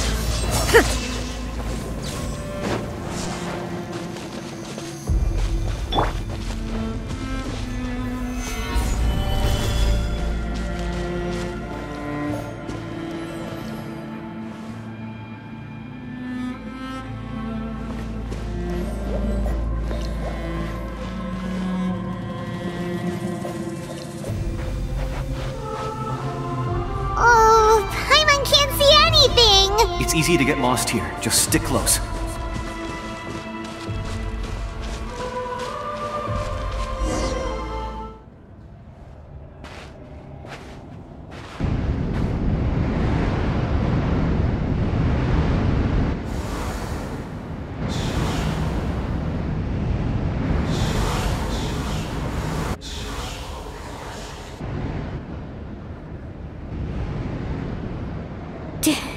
Did you hear that? What? Never mind. It was probably just my imagination. Don't scare Paimon like that! I heard it too. It was a voice from the abyss. What did it say? Doesn't matter. It certainly doesn't harbor good intentions.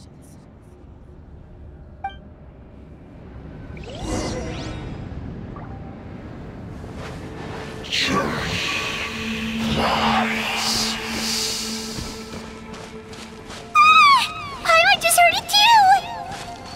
Let's keep going. Paimon wants to get out of this place!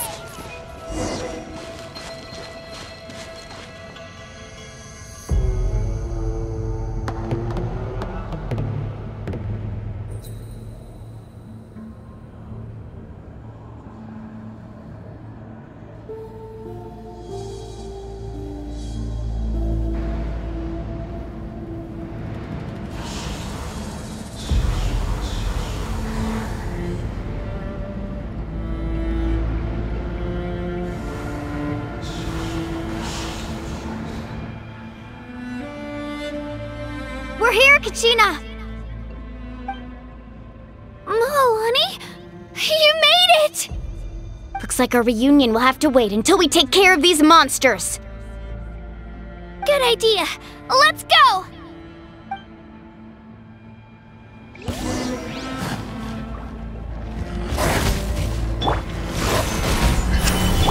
All hail! Everyone hold hands! There is no escape!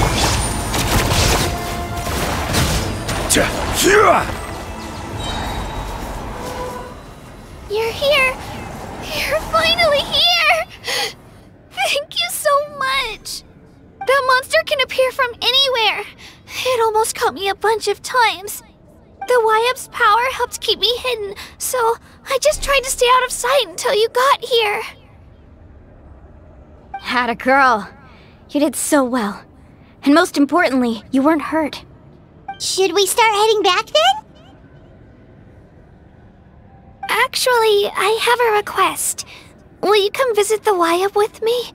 I can't exactly put it into words, but something's wrong with the Ode of Resurrection.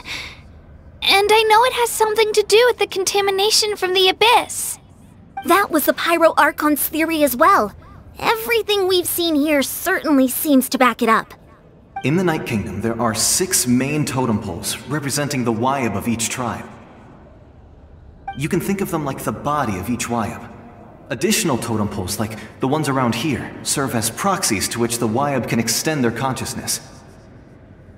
There are countless proxies scattered around the Night Kingdom. Through them, the Wyab can extend their consciousness over the entire realm and track down souls no matter where they roam. But if a proxy were to become severely contaminated, then a soul could become lost within the Night Kingdom. Judging by the current situation, I don't think we're dealing with just one contaminated proxy. Even if we could drive back the abyssal power from one of them, that probably wouldn't even put a dent in the problem. Still, we can't just leave the Wyab to suffer. It's protected me this whole time. I agree. We might even manage to draw out the monster that's been hunting Kachina. Getting rid of the monster might slow down the deterioration of the Night Kingdom.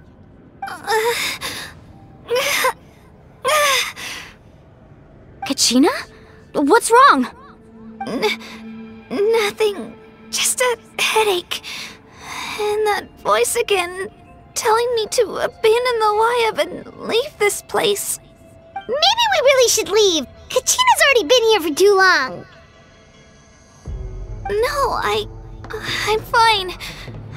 I don't plan on listening to that nonsense. I can hold on. Just up ahead. I'll lead the way. Besides, I can still fight, so please, help me out a little longer. Listen to me, Kachina. We'll come with you, but that's because we want to help the Wyab, not because we have something to prove. You don't have anything to prove either. It's okay if you reach your limit. We'll be there for you. All right, the sooner we get this done, the better. We've already come all this way, so we might as well try to get to the bottom of this. Let's go. This way. I'll stay here and try to stall the Abyss monster. All by yourself? That's too dangerous! It's all right. I may not be as strong as that monster, but I'm definitely more familiar with the area. Besides, I don't have much time left. If you're anything like my friend, I'm sure you're not particularly fond of goodbyes. So go. Achieve your goal, and return to the world where you belong. Thank you for everything. You're a true hero. Thank you. No one fights alone.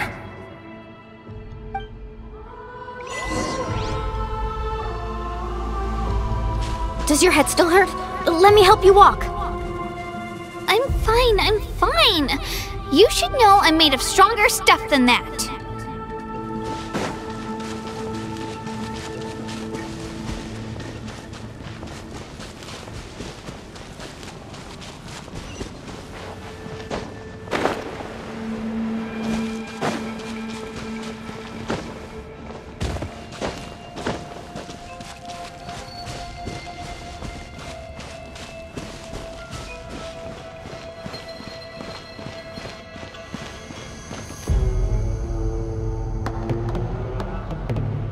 Wyab!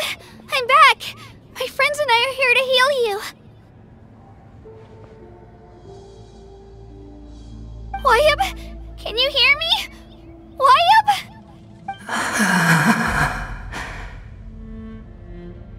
So we were right. The contamination is already too severe. It's preventing the Wyab from answering our calls. Alright, get ready everyone! Time to purge the abyssal energy from this place!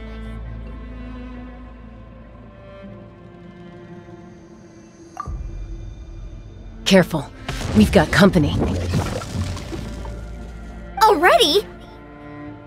You really think that puny soul could slow me down? Courage in the face of futility is pure folly. He tried to get in my way, so I disposed of him. You killed Malco? He would have dispersed with or without me.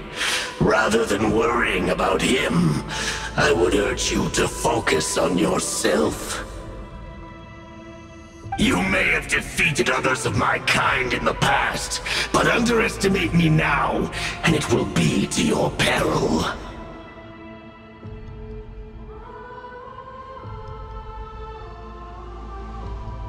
No, the power of the Abyss is intoxicating. The destruction it seeks captivates like a masterful work of art. I strive only for the opportunity to see it up close. I thought this naive little girl was an exception, but it turns out humanity is full of lambs willing to offer themselves up to the slaughter. That is the tragedy of your short lives. You understand nothing of all-encompassing power.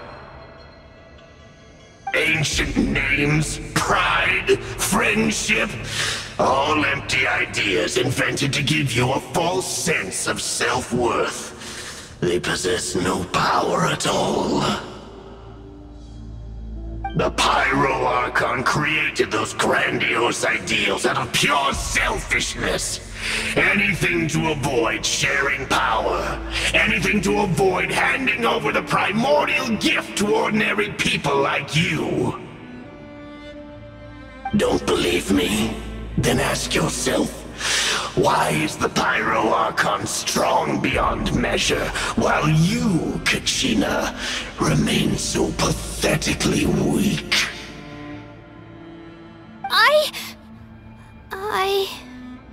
Kachina! Give me your hand.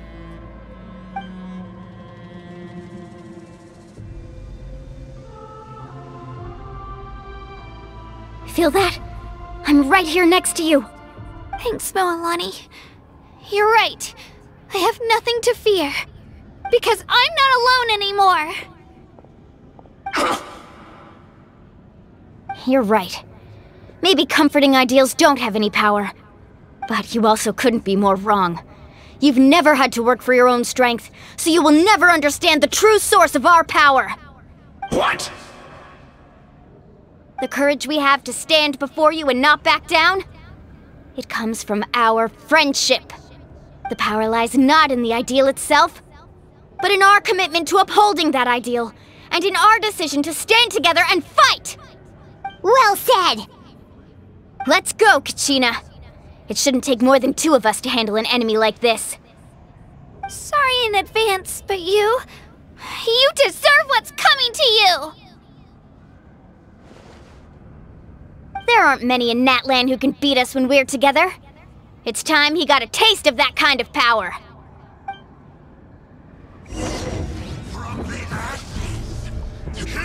Let's ride! Woohoo! Catch an epic wave! Whoosh! Right here! Drilling down!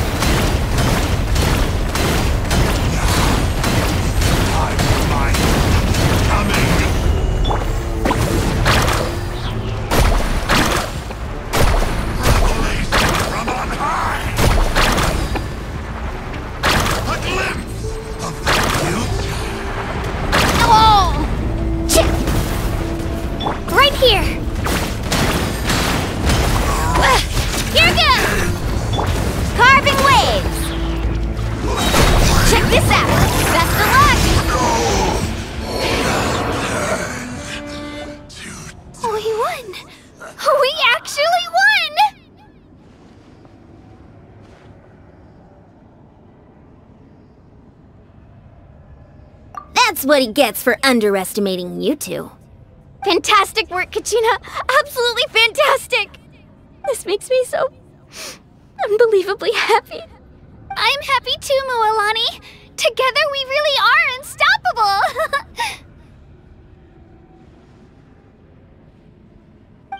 Huh? What's happening?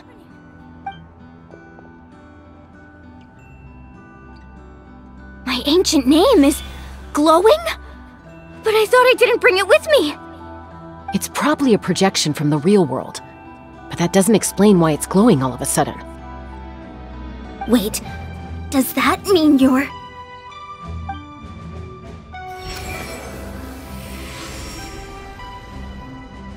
That was a bold move, diving headfirst into the fire to save your friend, especially in a place so overrun with abyssal corruption. Still, seeing you pull it off was really something. Everything you said was exactly right. As isolated individuals, we stand no chance against the power of the Abyss. It took years' worth of scars and lots of unnecessary suffering for me to understand that for myself. The Pyro Archon's plan will unite us as one. Everyone has a part to play. Only then will we have the power to defeat the strongest of foes. Who are you? Tupac, a warrior from the people of the Springs. I fought against the Abyss during the invasion 500 years ago. I've heard that name before. You were the giant who saved all of Natlan. Since you were able to awaken my words from your ancient name, that means you have fully embodied the aspirations of the Wayub. Under the name Umoja, you shall unite the tribes and save Natlan from its impending doom. Me? As long as blood still runs through your veins, even the tiniest spark of steel against stone can ignite a flame. Its blaze will become one with our vision for Natlan. Even amid everlasting darkness, our bonds remain eternal.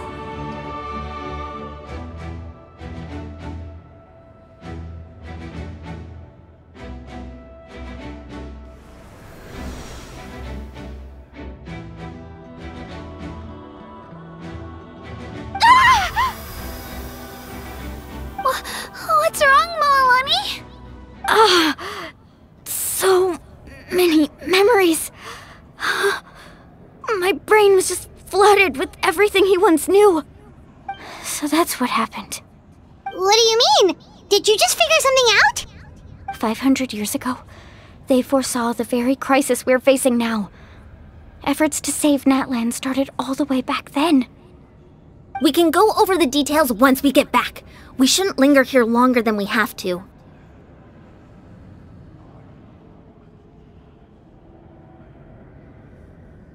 I know bits and pieces, but I had no idea Mualani was also part of the plan. This sounds like something that's going to need a lot of explaining. Let's focus on saving the Wayub first.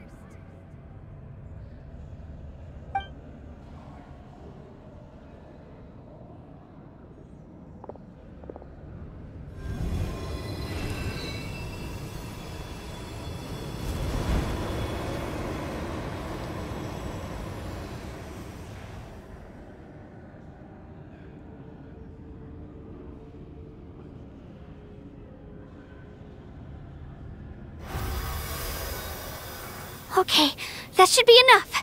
Wayub? Wayub? Can you hear me?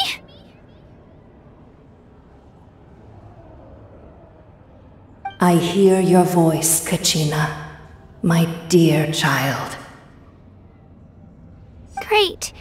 Well then, I'm afraid it's time to say goodbye. I just wanted to make sure you were okay before we leave, but we can't afford to stay here any longer. I was going to ask why you bestowed an ancient name upon someone like me, but it's okay.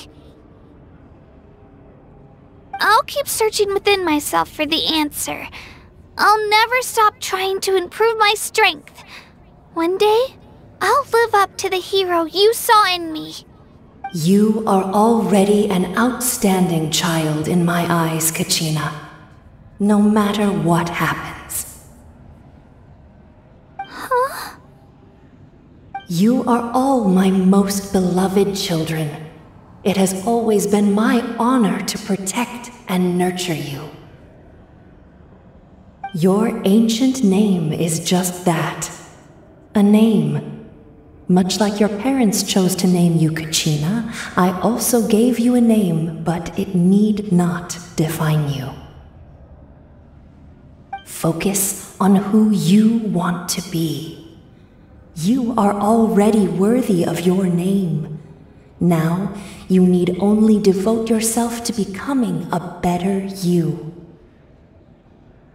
The story of your ancient name is for you to continue. Just like your parents, my love for you will never change, no matter what the future holds.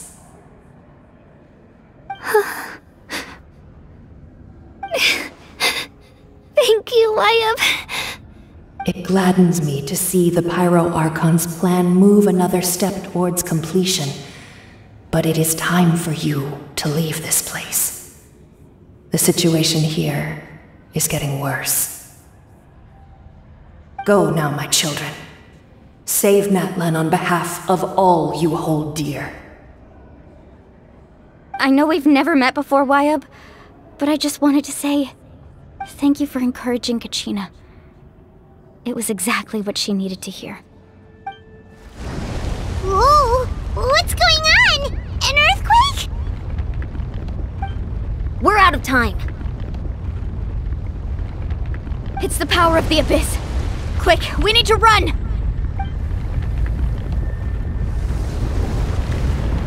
It's a Seelie! The Seelie opened the way for us!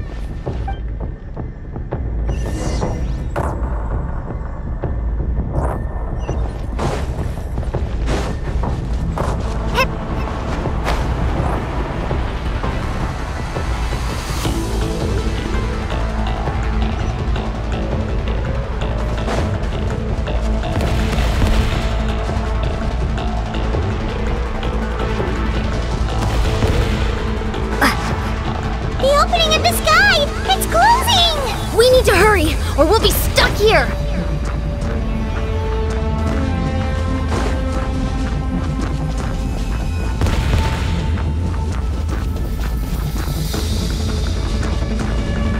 Watch out for the falling rocks! Quick, through the middle!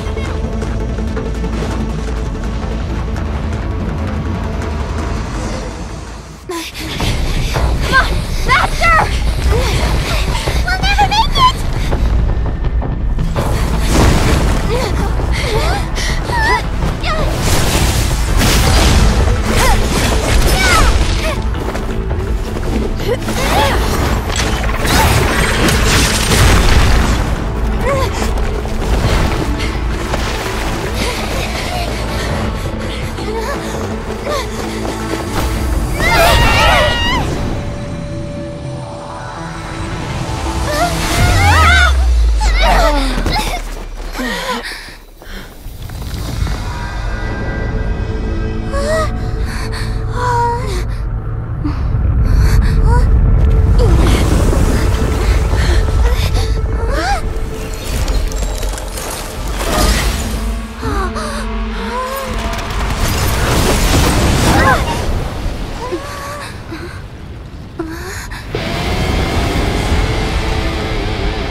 You've done well. Now come home.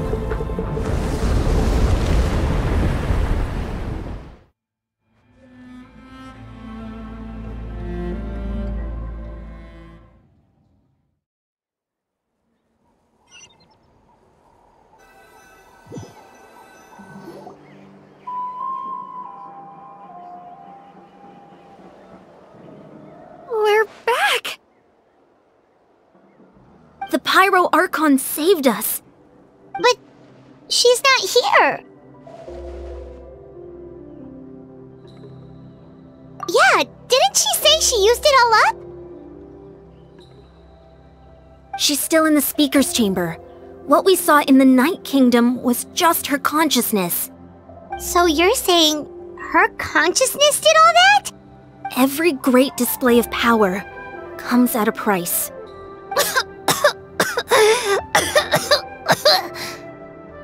You must feel terrible, Kachina. Just hold on. We'll get you to a doctor soon. Let's get back to the stadium. The Pyro Archon said she'd have a doctor waiting for us. I recommend getting a full checkup, just to make sure no damage gets left behind. Paimon feels okay. What about you, Traveler? Right. You always seem to do pretty well against the Abyss. Let's get going. We need to share what we learned in the Night Kingdom as well. Right. The Y-Up mentioned something about the Pyro Archon's plan. What is it exactly? I'll let her explain everything. We're all a part of the plan now. Every move we make from here on out will decide Natlan's ultimate fate.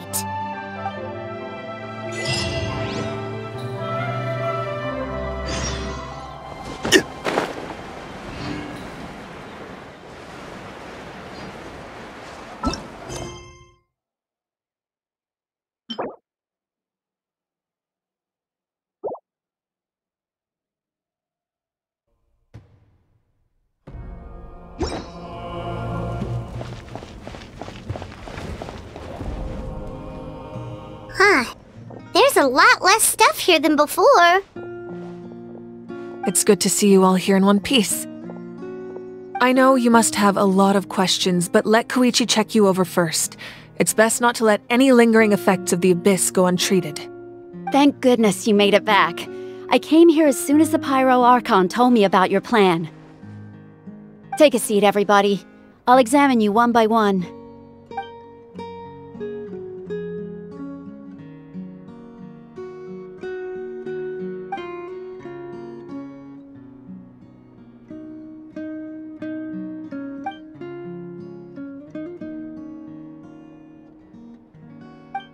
All right, that should do it for now.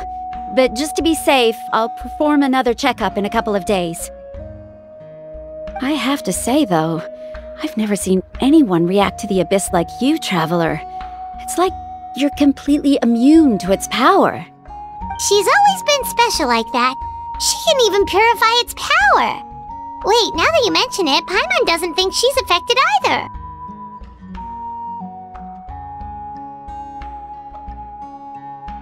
Given the current situation, that ability will likely play a great role in the events to come. Of course. I still have patients to see, so I'll head out. Thank you, Koichi. All right. We might not see eye to eye, but we both had good intentions. Just give it time. I'm sure we'll figure things out between us one day. Yeah.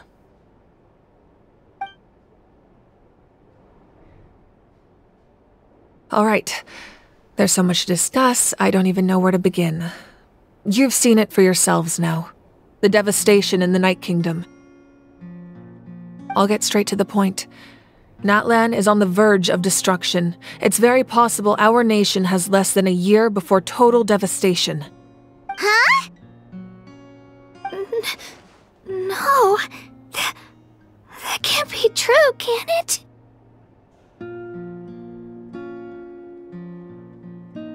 That's right. But I've only ever disclosed that fact to the handful of people working with me to save this nation.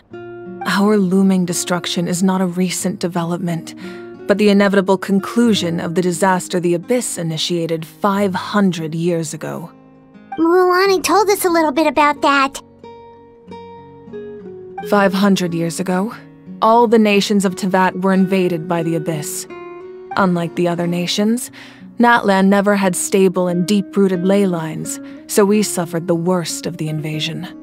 The battle against the Abyss was exceedingly long and brutal, In the end, victory came at the cost of our civilization and countless lives. Even then, it took centuries of solving the disasters caused by the Abyss to finally achieve the peace we know today. And still, this is but a superficial victory. The forces of the Abyss have merely been driven back underground. Their threat to Natlan remains as real as ever. I'd never have guessed. The problems plaguing the Night Kingdom are all the more complicated because that realm is essentially functioning as Natlan's ley lines. Immediately after the war, our calculations estimated that we would have a maximum of 500 years before the Night Kingdom was completely lost to the Abyss. But at that time, we were a nation of the destitute. Our people no longer believed in victory, nor did they hold hope for the future. Our civilization was dying, our faith crumbling, and the line of power passed down from the Wyab nearly severed. If we didn't bring the nation back together, it would be foolish to even dream of defeating the Abyss in the future. So, the Archon had a long and involved discussion with the heroes of each tribe, and finally came up with a 500-year-long plan to save Natlan. So that's what happened. After finding Kachina, I encountered a strange figure who gave me a series of new memories. Since the plan was mentioned in those memories, I guess I've been chosen to play an important role in it. But there's still something I don't understand. Those memories showed me the Pyro Archon from back then. And it was you. Huh? But that doesn't make any sense. The Pyro Archon is supposed to be human. It's impossible for a human to live that long. That's right. The hardest thing for humans to overcome has always been time, or rather, the natural limitations of our lifespan. A god can extend a human's life by using a certain amount of divine power, or subjecting them to a curse. But, as we all know, Natlan doesn't have gods like that. We can only rely on our own methods. A human life is like a flame destined to be extinguished. 500 years ago, I placed my life within the sacred flame. Only by dying before my time could I have the chance to wake up again. So, in other words, this is your second life? Yes. We only managed to defeat the Abyss all those years ago because the tribes came together as one.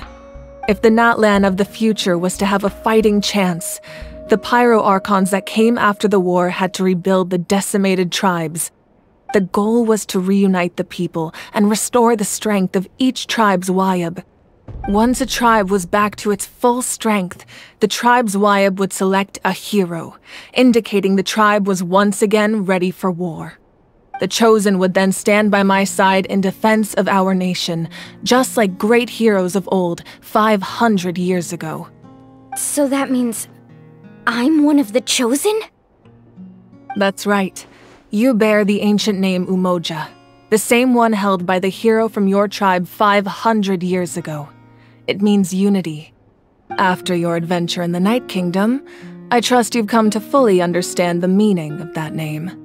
So in other words, you always knew who the Wyab were going to pick from each tribe? Yes. According to the plan, each tribe was supposed to have been fully restored by the time I awoke. But something went wrong along the way. The 6 heroes successfully inherited the ancient names from 500 years ago, but the intel regarding the plan wasn't passed on to them. Once again, it comes down to the deterioration of the Night Kingdom. Communication between the Sacred Flame and the Wyab has been blocked. Just like how the Ode of Resurrection failed to bring Kachina back. Exactly. It's just another tactic the Abyss is using against us. The Abyss may not possess intelligence, but its methods certainly aren't easy to counter. If we want to unblock that information from being passed on, my presence alone isn't enough.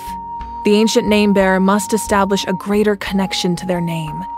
So, I've tried my best to help them from the sidelines.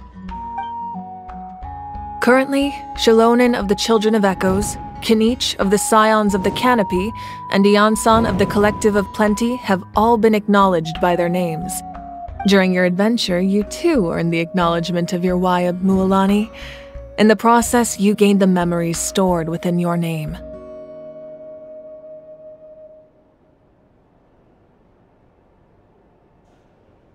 But we have less than a year! Yes, but we have no choice. We cannot start the plan until all the heroes have been gathered. That's also why I haven't been able to take action despite the urgency of the situation. But if you knew this whole time, why didn't you just tell me about my role in all this? Wouldn't that make everything go a lot faster? Perhaps, but the opposite could also be true. Knowing your destiny too early could mean failing to realize your full potential. Just like your determination to save Kachina, I hope your commitment to this endeavor comes from your own strength of will, rather than a sense of obligation. So I suppose you're not going to tell us who the final two heroes are then? That's right. Their time is yet to come. Putting pressure on them beforehand will only hinder their development.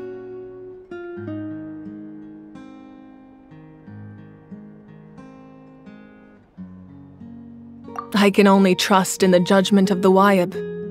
I have never believed I could solve this crisis alone. In fact, it was precisely because I chose to trust and rely on others that we managed to get this far.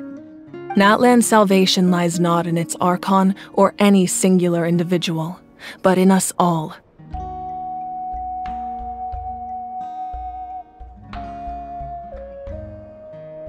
You're quite perceptive, aren't you? I thought I might get away with avoiding the topic. Huh? Oh, right! All of the stuff you stored here before, where did it all go? Even though I sacrificed my power, I still needed a contingency plan to ensure you would make it back from the Night Kingdom.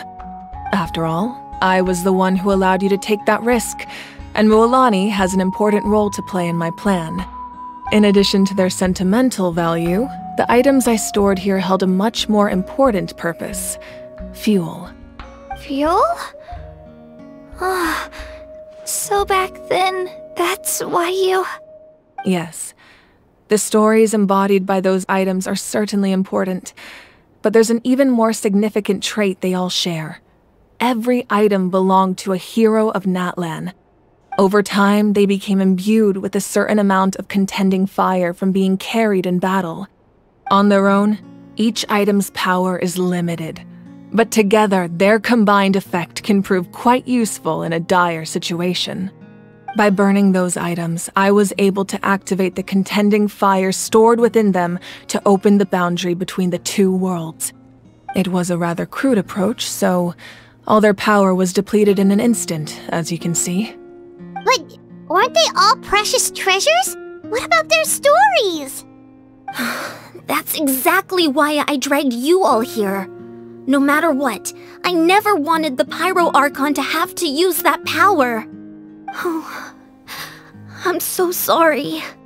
You have nothing to be sorry for. You all deserve my thanks, actually. If you hadn't saved the totem pole, that area of the Night Kingdom would have been forever lost to the Abyss. And then, it would only be a matter of time before the Children of Echoes was met with disaster. Besides, when those heroes entrusted their belongings to me, or the Pyro Archon of their time, it was out of a desire to contribute to Natlan's survival. If they knew those items helped save the present-day heroes of Natlan, they would not mourn their loss. Even when you put it that way, I still feel bad. There's no need. Remember what I told you about time? The people and the events of the past are never truly lost to us. We simply carry them with us in a different form. In that sense, we didn't lose anything at all. If you still have regrets, let them fuel your resolve in the battles to come. Your deeds will become new legends and nurture new forms of power just like the items once stored here. Well, we'd still like to return the favor. Well, if that's the case, just treat me to a drink sometime. Now that Kachina has returned, we can finally hold the victory feast and celebrate your team's triumph in the Night Warden Wars. And we could all use the rest, that's for sure. Plus, you'll be able to silence everyone who doubted you once and for all, Kachina. Still, now that I know the danger we're facing, having a victory feast doesn't feel right. Try not to let it get to you. It's important to stay calm. Worrying about it will only affect your judgment. All right. You should head out. I'll join you in a bit.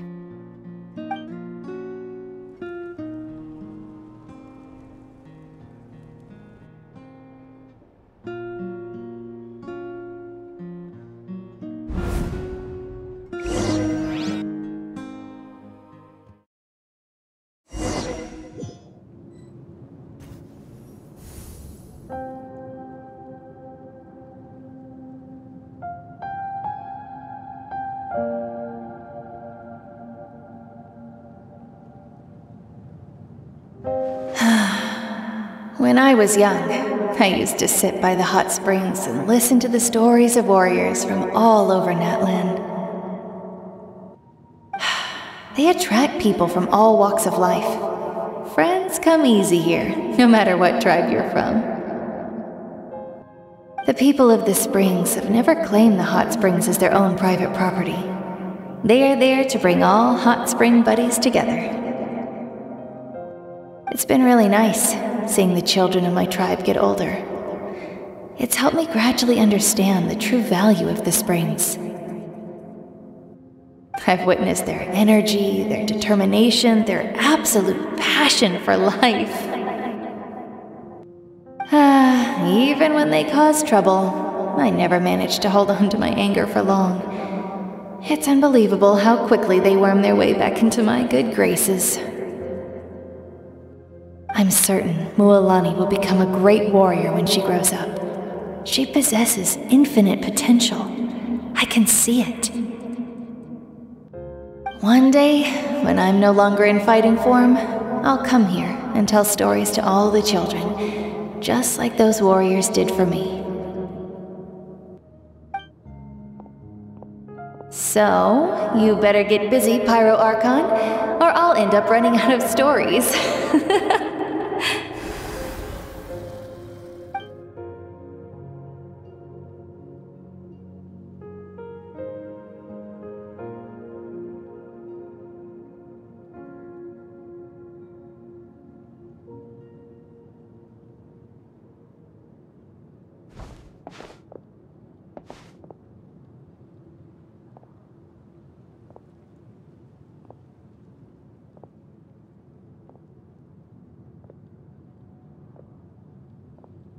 Our nation is engulfed in darkness. Our tribes stand divided, and yet you promise victory in the distant future. The Abyss is a cunning enemy, one that I faced in battle many times. Were that not the case, I would never understand exercising this degree of caution. My rage will never know absolution. Then my power will no longer aid you in victory. But you came to me because you knew you could convince me with just a single sentence. I understand your choice. The heroes of today will forge the path ahead with blood and fire. Just remember to earn us the victory we are owed. Otherwise, rest assured, I'll find a way to collect the debt. For Natlan.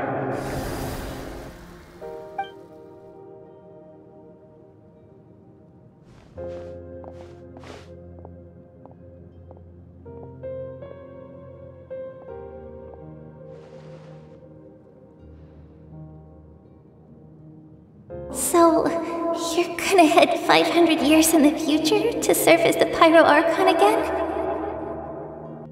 But what about the you from right now? You're just gonna die? You can't ask her those questions and expect her to answer, my dear. The decision is hers to make, and she deserves our support. We will do everything we can to rebuild the tribes.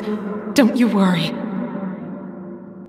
Even across time, we will all do our part to fight for Natlan's future. Yeah, Yeah, Mom's right. We'll always believe in you, sis. Oh, seriously though, Dad should be here. Where is he? I imagine he didn't know what to say, so he chose not to come at all. Don't take it to heart, my dear. That's just who he is. Just remember, no matter what happens in the future, we will always love you.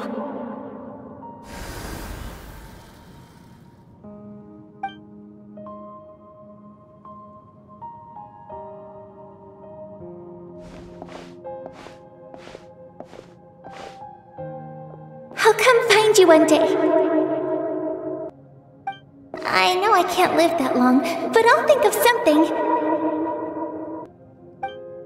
There has to be a way for us to meet again one day. If there's an answer out there somewhere, I'm gonna find it. So, don't forget about me.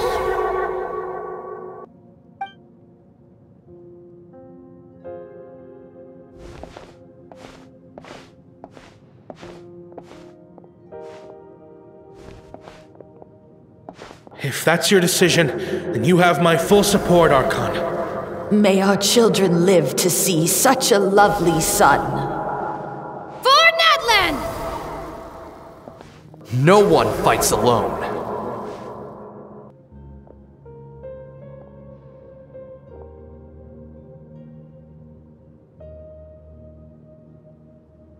The rules are my legacy. They shall grant us the strength to overcome the next tragedy. War forged the 6 tribes, taught us how to fight, instilled in us what it means to love. Who will be the one to bring this to an end?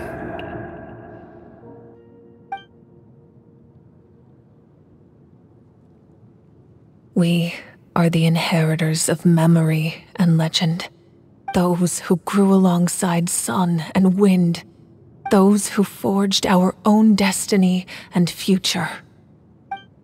That is Natlan's fire, the lifeblood of our nation.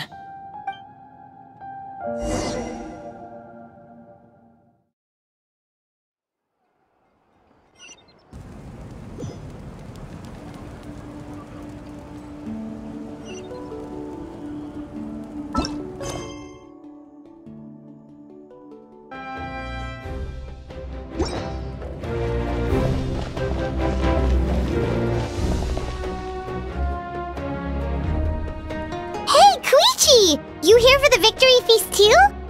Oh, no. I knew Chaska would be here, so I just came to deliver some medicine. I was about to leave, actually. It's not that I don't want to celebrate Kachina and the others. I'm so glad she made it back. It's just... well, I'll make things awkward if I'm around my sister right now. Ah, well, you two had a fight, so Paimon can understand. She didn't cause any trouble during your trip, right?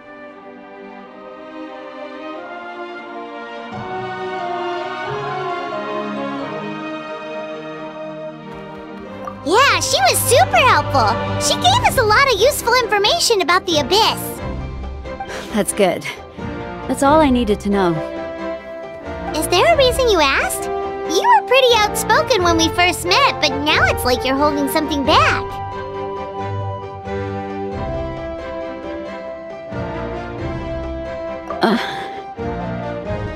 Maybe it seemed unreasonable, picking that fight with her before you left, but I did it for a reason. Her impulse to fight is extremely strong.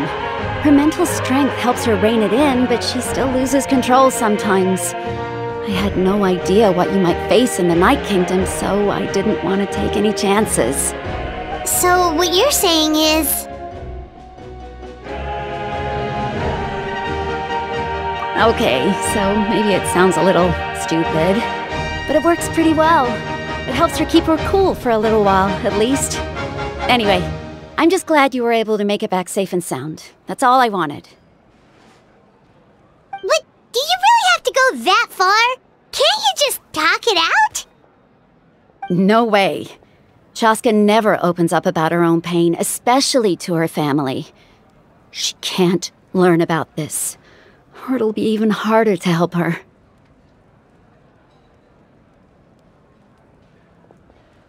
I appreciate the understanding, and don't worry. I'll find a way to help her ease this burden. Anyway, I need to get going. Enjoy the celebration! Oh, and if you ever need a doctor, you know who to find. Huh. Who would have thought there was a deeper reason behind their arguing?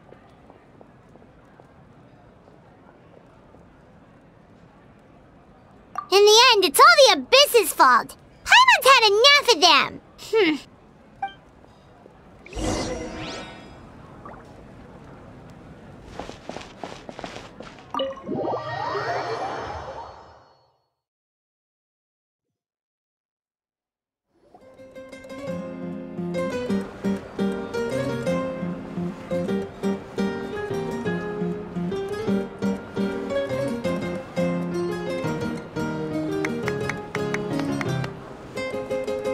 Let's give a huge round of applause to our brave young warrior, Kachina!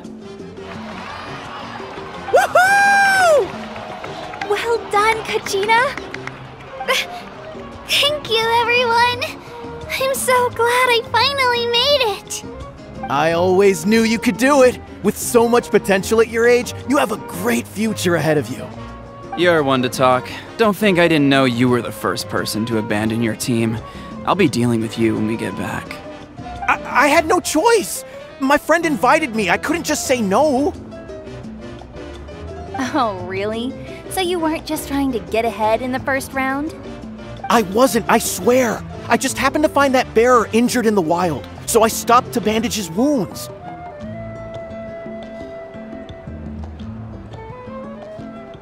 When he insisted on repaying the favor, what was I supposed to do? I'm just one person. I figured Kachina would have no trouble replacing me. But the fact of the matter is that after your departure, everyone else started thinking about swapping teams too. I'm really sorry, Kachina. It was wrong of us to abandon you like that. It's amazing that you still made it all the way through to the Night Warden Wars. That's the highest honor. So, what about you guys? Did you make it far? Our team captain drank too much the night before the competition and turned up late to the stadium on the day. We got disqualified.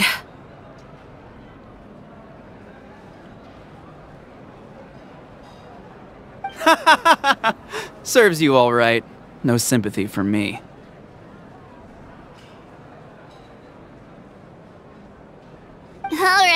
Alright. There's no need to be like that, Uncle Pakal. Dear friends, I'd like to say a few words. Firstly, I'm grateful to my friends and our great Archon for helping to bring me back. This traveler and her companion Paimon are some of the strongest people I've ever met. If they were allowed to participate in the pilgrimage, I have no doubt that they'd win the whole thing. They've agreed to let me learn from them. With their help, I believe I can become even stronger still. And let's not forget my good friends, Moalani, Chaska, Kanich, and Ayan-san. They all helped the Traveler and Paimon figure out a way to bring me back from the Night Kingdom. They too deserve to be called our heroes, so please give another round of applause for them. Thank you so much. Well said! I'll drink to that. How does it feel being a hero, Kachina? To be honest, it's a bit overwhelming. It all just feels so surreal. Well, you better get used to it! Next up, undefeated champion!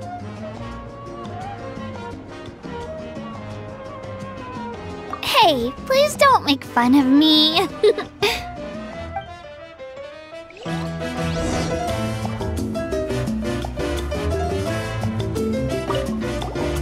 My apologies. I knew more than I let on. Everything comes at a price, and most heroes aren't people who set out to become a hero. If you cling too tightly to your goal, you end up losing things that are far more precious. But in any case, we're now on the same page. I wonder how long before the two final heroes appear. From the Flower Feather Clan and the Masters of the Night Wind.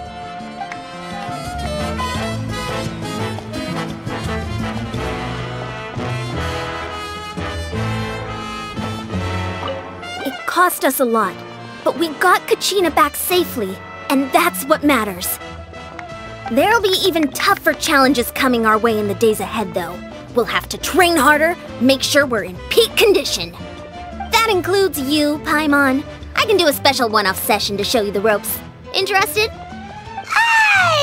No thanks.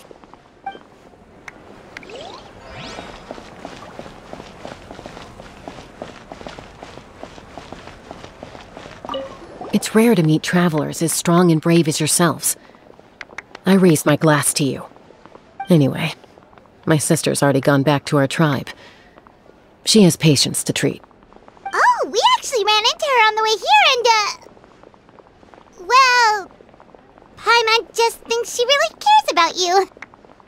Yeah, I'm planning on visiting home myself in a few days. To tell her and the rest of the family that they need to be extra careful. I just hope they take it seriously. The Abyss has likely sensed your arrival in Natlan by now. So exercise caution on your adventures as well.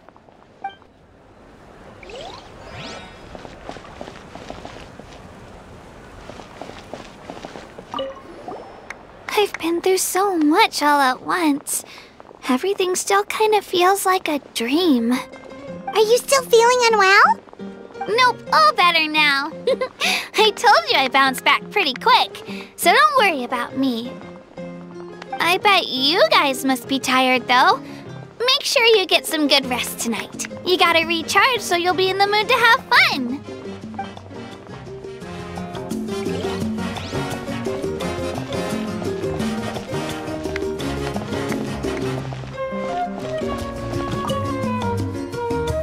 At previous victory feasts, you'd always find me in the crowd singing and dancing. But after what I found out today, it's too much. I'm still trying to process it. It does feel weird seeing you so out of sorts.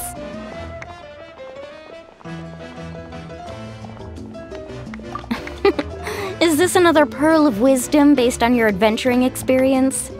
Well, Paimon agrees with the Traveler. Everyone's come together to celebrate Kachina's achievements. That's gotta be a first. You're right. Kachina looks really happy. And now I'm being the moody one. Ugh, enough doom and gloom. Time to shake it off.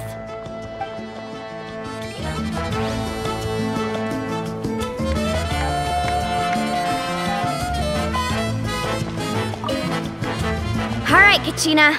Let's party! I'm a little embarrassed. Don't be. Come on, you're the star of the show today.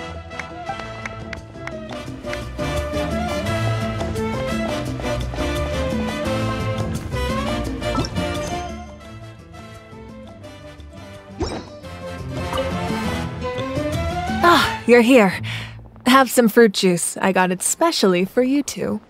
How did you know? That's Paimon's favorite! You look like you've still got questions.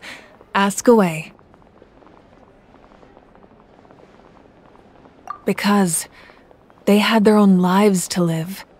The thought of telling them, abandon your families and everyone you love, and come with me to the end of time, for in 500 years Natlan will be destroyed, it seemed too cruel. You could just as easily point out that everything in this world would come to an end eventually. But life is short, and beyond a point, it just doesn't seem real. Imagine if I said, let's leave right now, and go save the sun because it'll flame out in a few million years. It would sound quite ridiculous.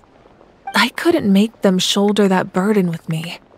Besides, every generation will have its heroes, this one included. The plan could still work without them. Or, of course, without me. But since I was the one who came up with the plan, I felt duty-bound to see it through to the end. Paimon's suddenly remembering that portrait in your room. Was that your family from back then? Yes, it was. So when you asked me who my sister grew up to be, the truth is that very little information survives. From what I've been able to piece together, I can conclude with a reasonable degree of confidence that she ended up as an architect and artist. She played an instrumental role in rebuilding the scions of the Canopy tribe, designing and building many houses. But of course, none of her buildings are around anymore. Still, it was an impressive achievement, and I'm very proud of her.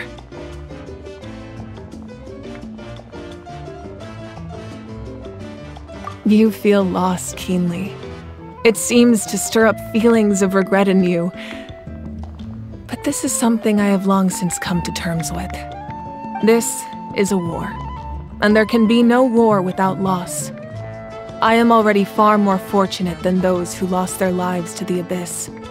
The people of Natlan look to me as their Archon, and the weight of their expectations is mine to bear. I must see our fate through to the very end, no matter what I may find there.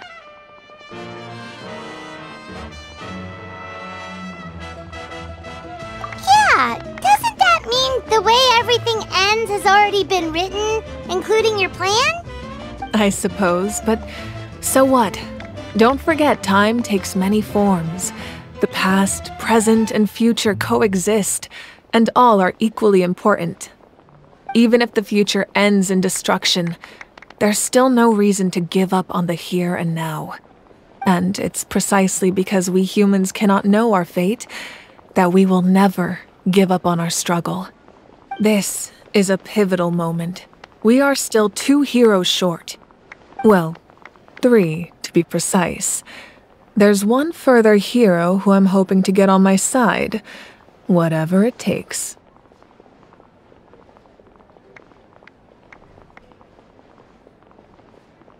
Your resistance to the corrupting power of the Abyss is truly remarkable. It would easily make you an all-important figure in the upcoming battle. If you agree to join us, you will not only gain my full support in your journey, but I will also forge a brand new ancient name for you. Ancient names can be forged? They can. Several strict conditions must be met, but if they couldn't be forged at all, then the number of them in circulation would have long dwindled to 0. Possessing an ancient name would mean that your adventures in Natlan are recorded in full. Your stories would be remembered by our people for all the years to come. The Ode of Resurrection may have temporarily lost its power, but still, take this as my personal guarantee that I shall never let you fall. Just like in the Night Kingdom, I will be there for you. That is a promise I will fulfill at all costs. This nation always honors its heroes.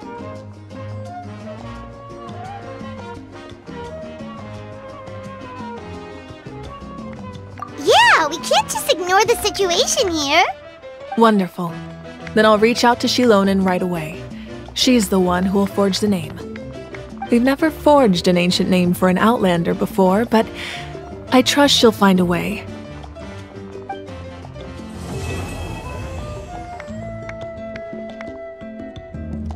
My lord, we've received word that the Pyro Archon has lost much of her power. Although your injury complicates things, this is most certainly the opportune time to seize the Gnosis. Victory and defeat are rules, not outcomes. I have never taken advantage of an opponent in a time of weakness, and I don't intend to start now. As for you, I must confess, I did not expect that little trick of yours to save the day. No matter how dense the fog, as long as the sun remains, we cannot turn day into night. She could have dispelled it. She simply chose not to. You don't have much time, and you're injured on top of that. What do you plan to do next? I'm beginning to see just how useful you may turn out to be. You heard something from here, didn't you?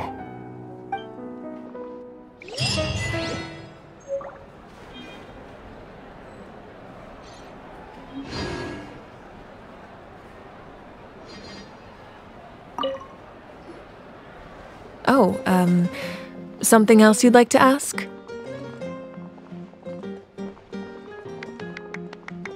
Well, our intel suggests he hasn't made any new movements yet, although Kenichi's investigation helped us confirm that he's being aided by someone from the Masters of the Nightwind. I'm getting closer to narrowing down who that may be, but it's still unclear whether this person aided the captain out of willingness or coercion. If you learn anything about this during your adventures, please let me know. Oh, something else you'd like to ask? The Abyss is the most formidable enemy in all of Teyvat. In the beginning, it took failure and tragedy to even begin to learn how to fight back. All of the methods you've seen in other nations were developed based on experience and insight passed down over generations. We know them to work, but few of us actually understand why. It's the same for the method we use here in Natlan. Ever since ancient times, elemental energy has been one of our most reliable weapons against the Abyss. As for the principles behind it, I'm afraid you might have to seek answers from someone older than the position of Pyro Archon itself. Oh, something else you'd like to ask? That also comes down to the long-standing effects of the Abyss. Our people's survival is inextricably tied to the Wyab, but their power has its limits.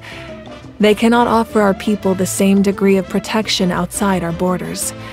In fact, people who do decide to leave often suffer from memory loss and emotional issues. Everyone in Natlan understands this. That's why our people never leave without a good cause. Even if someone is left with no choice, the chief of their tribe must seek approval with the Wyab to grant them leave. And the Wyab have always been very strict about granting that approval, since extending protection beyond our borders means consuming power reserved for our fight against the Abyss. Still, there's no need to worry. The Wyab extend their protection to all within Natlan, including visitors from afar. Oh, something else you'd like to ask?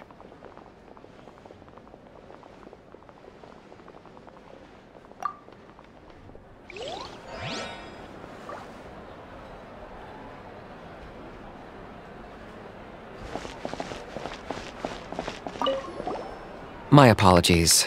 I knew more than I let on.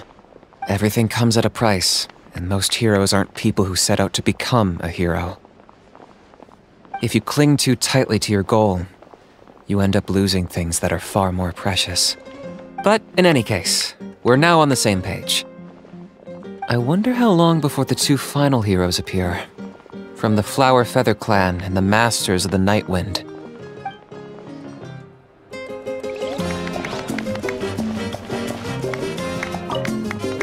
Alright, Kachina, let's party! I'm a little embarrassed. Don't be. Come on, you're the star of the show today.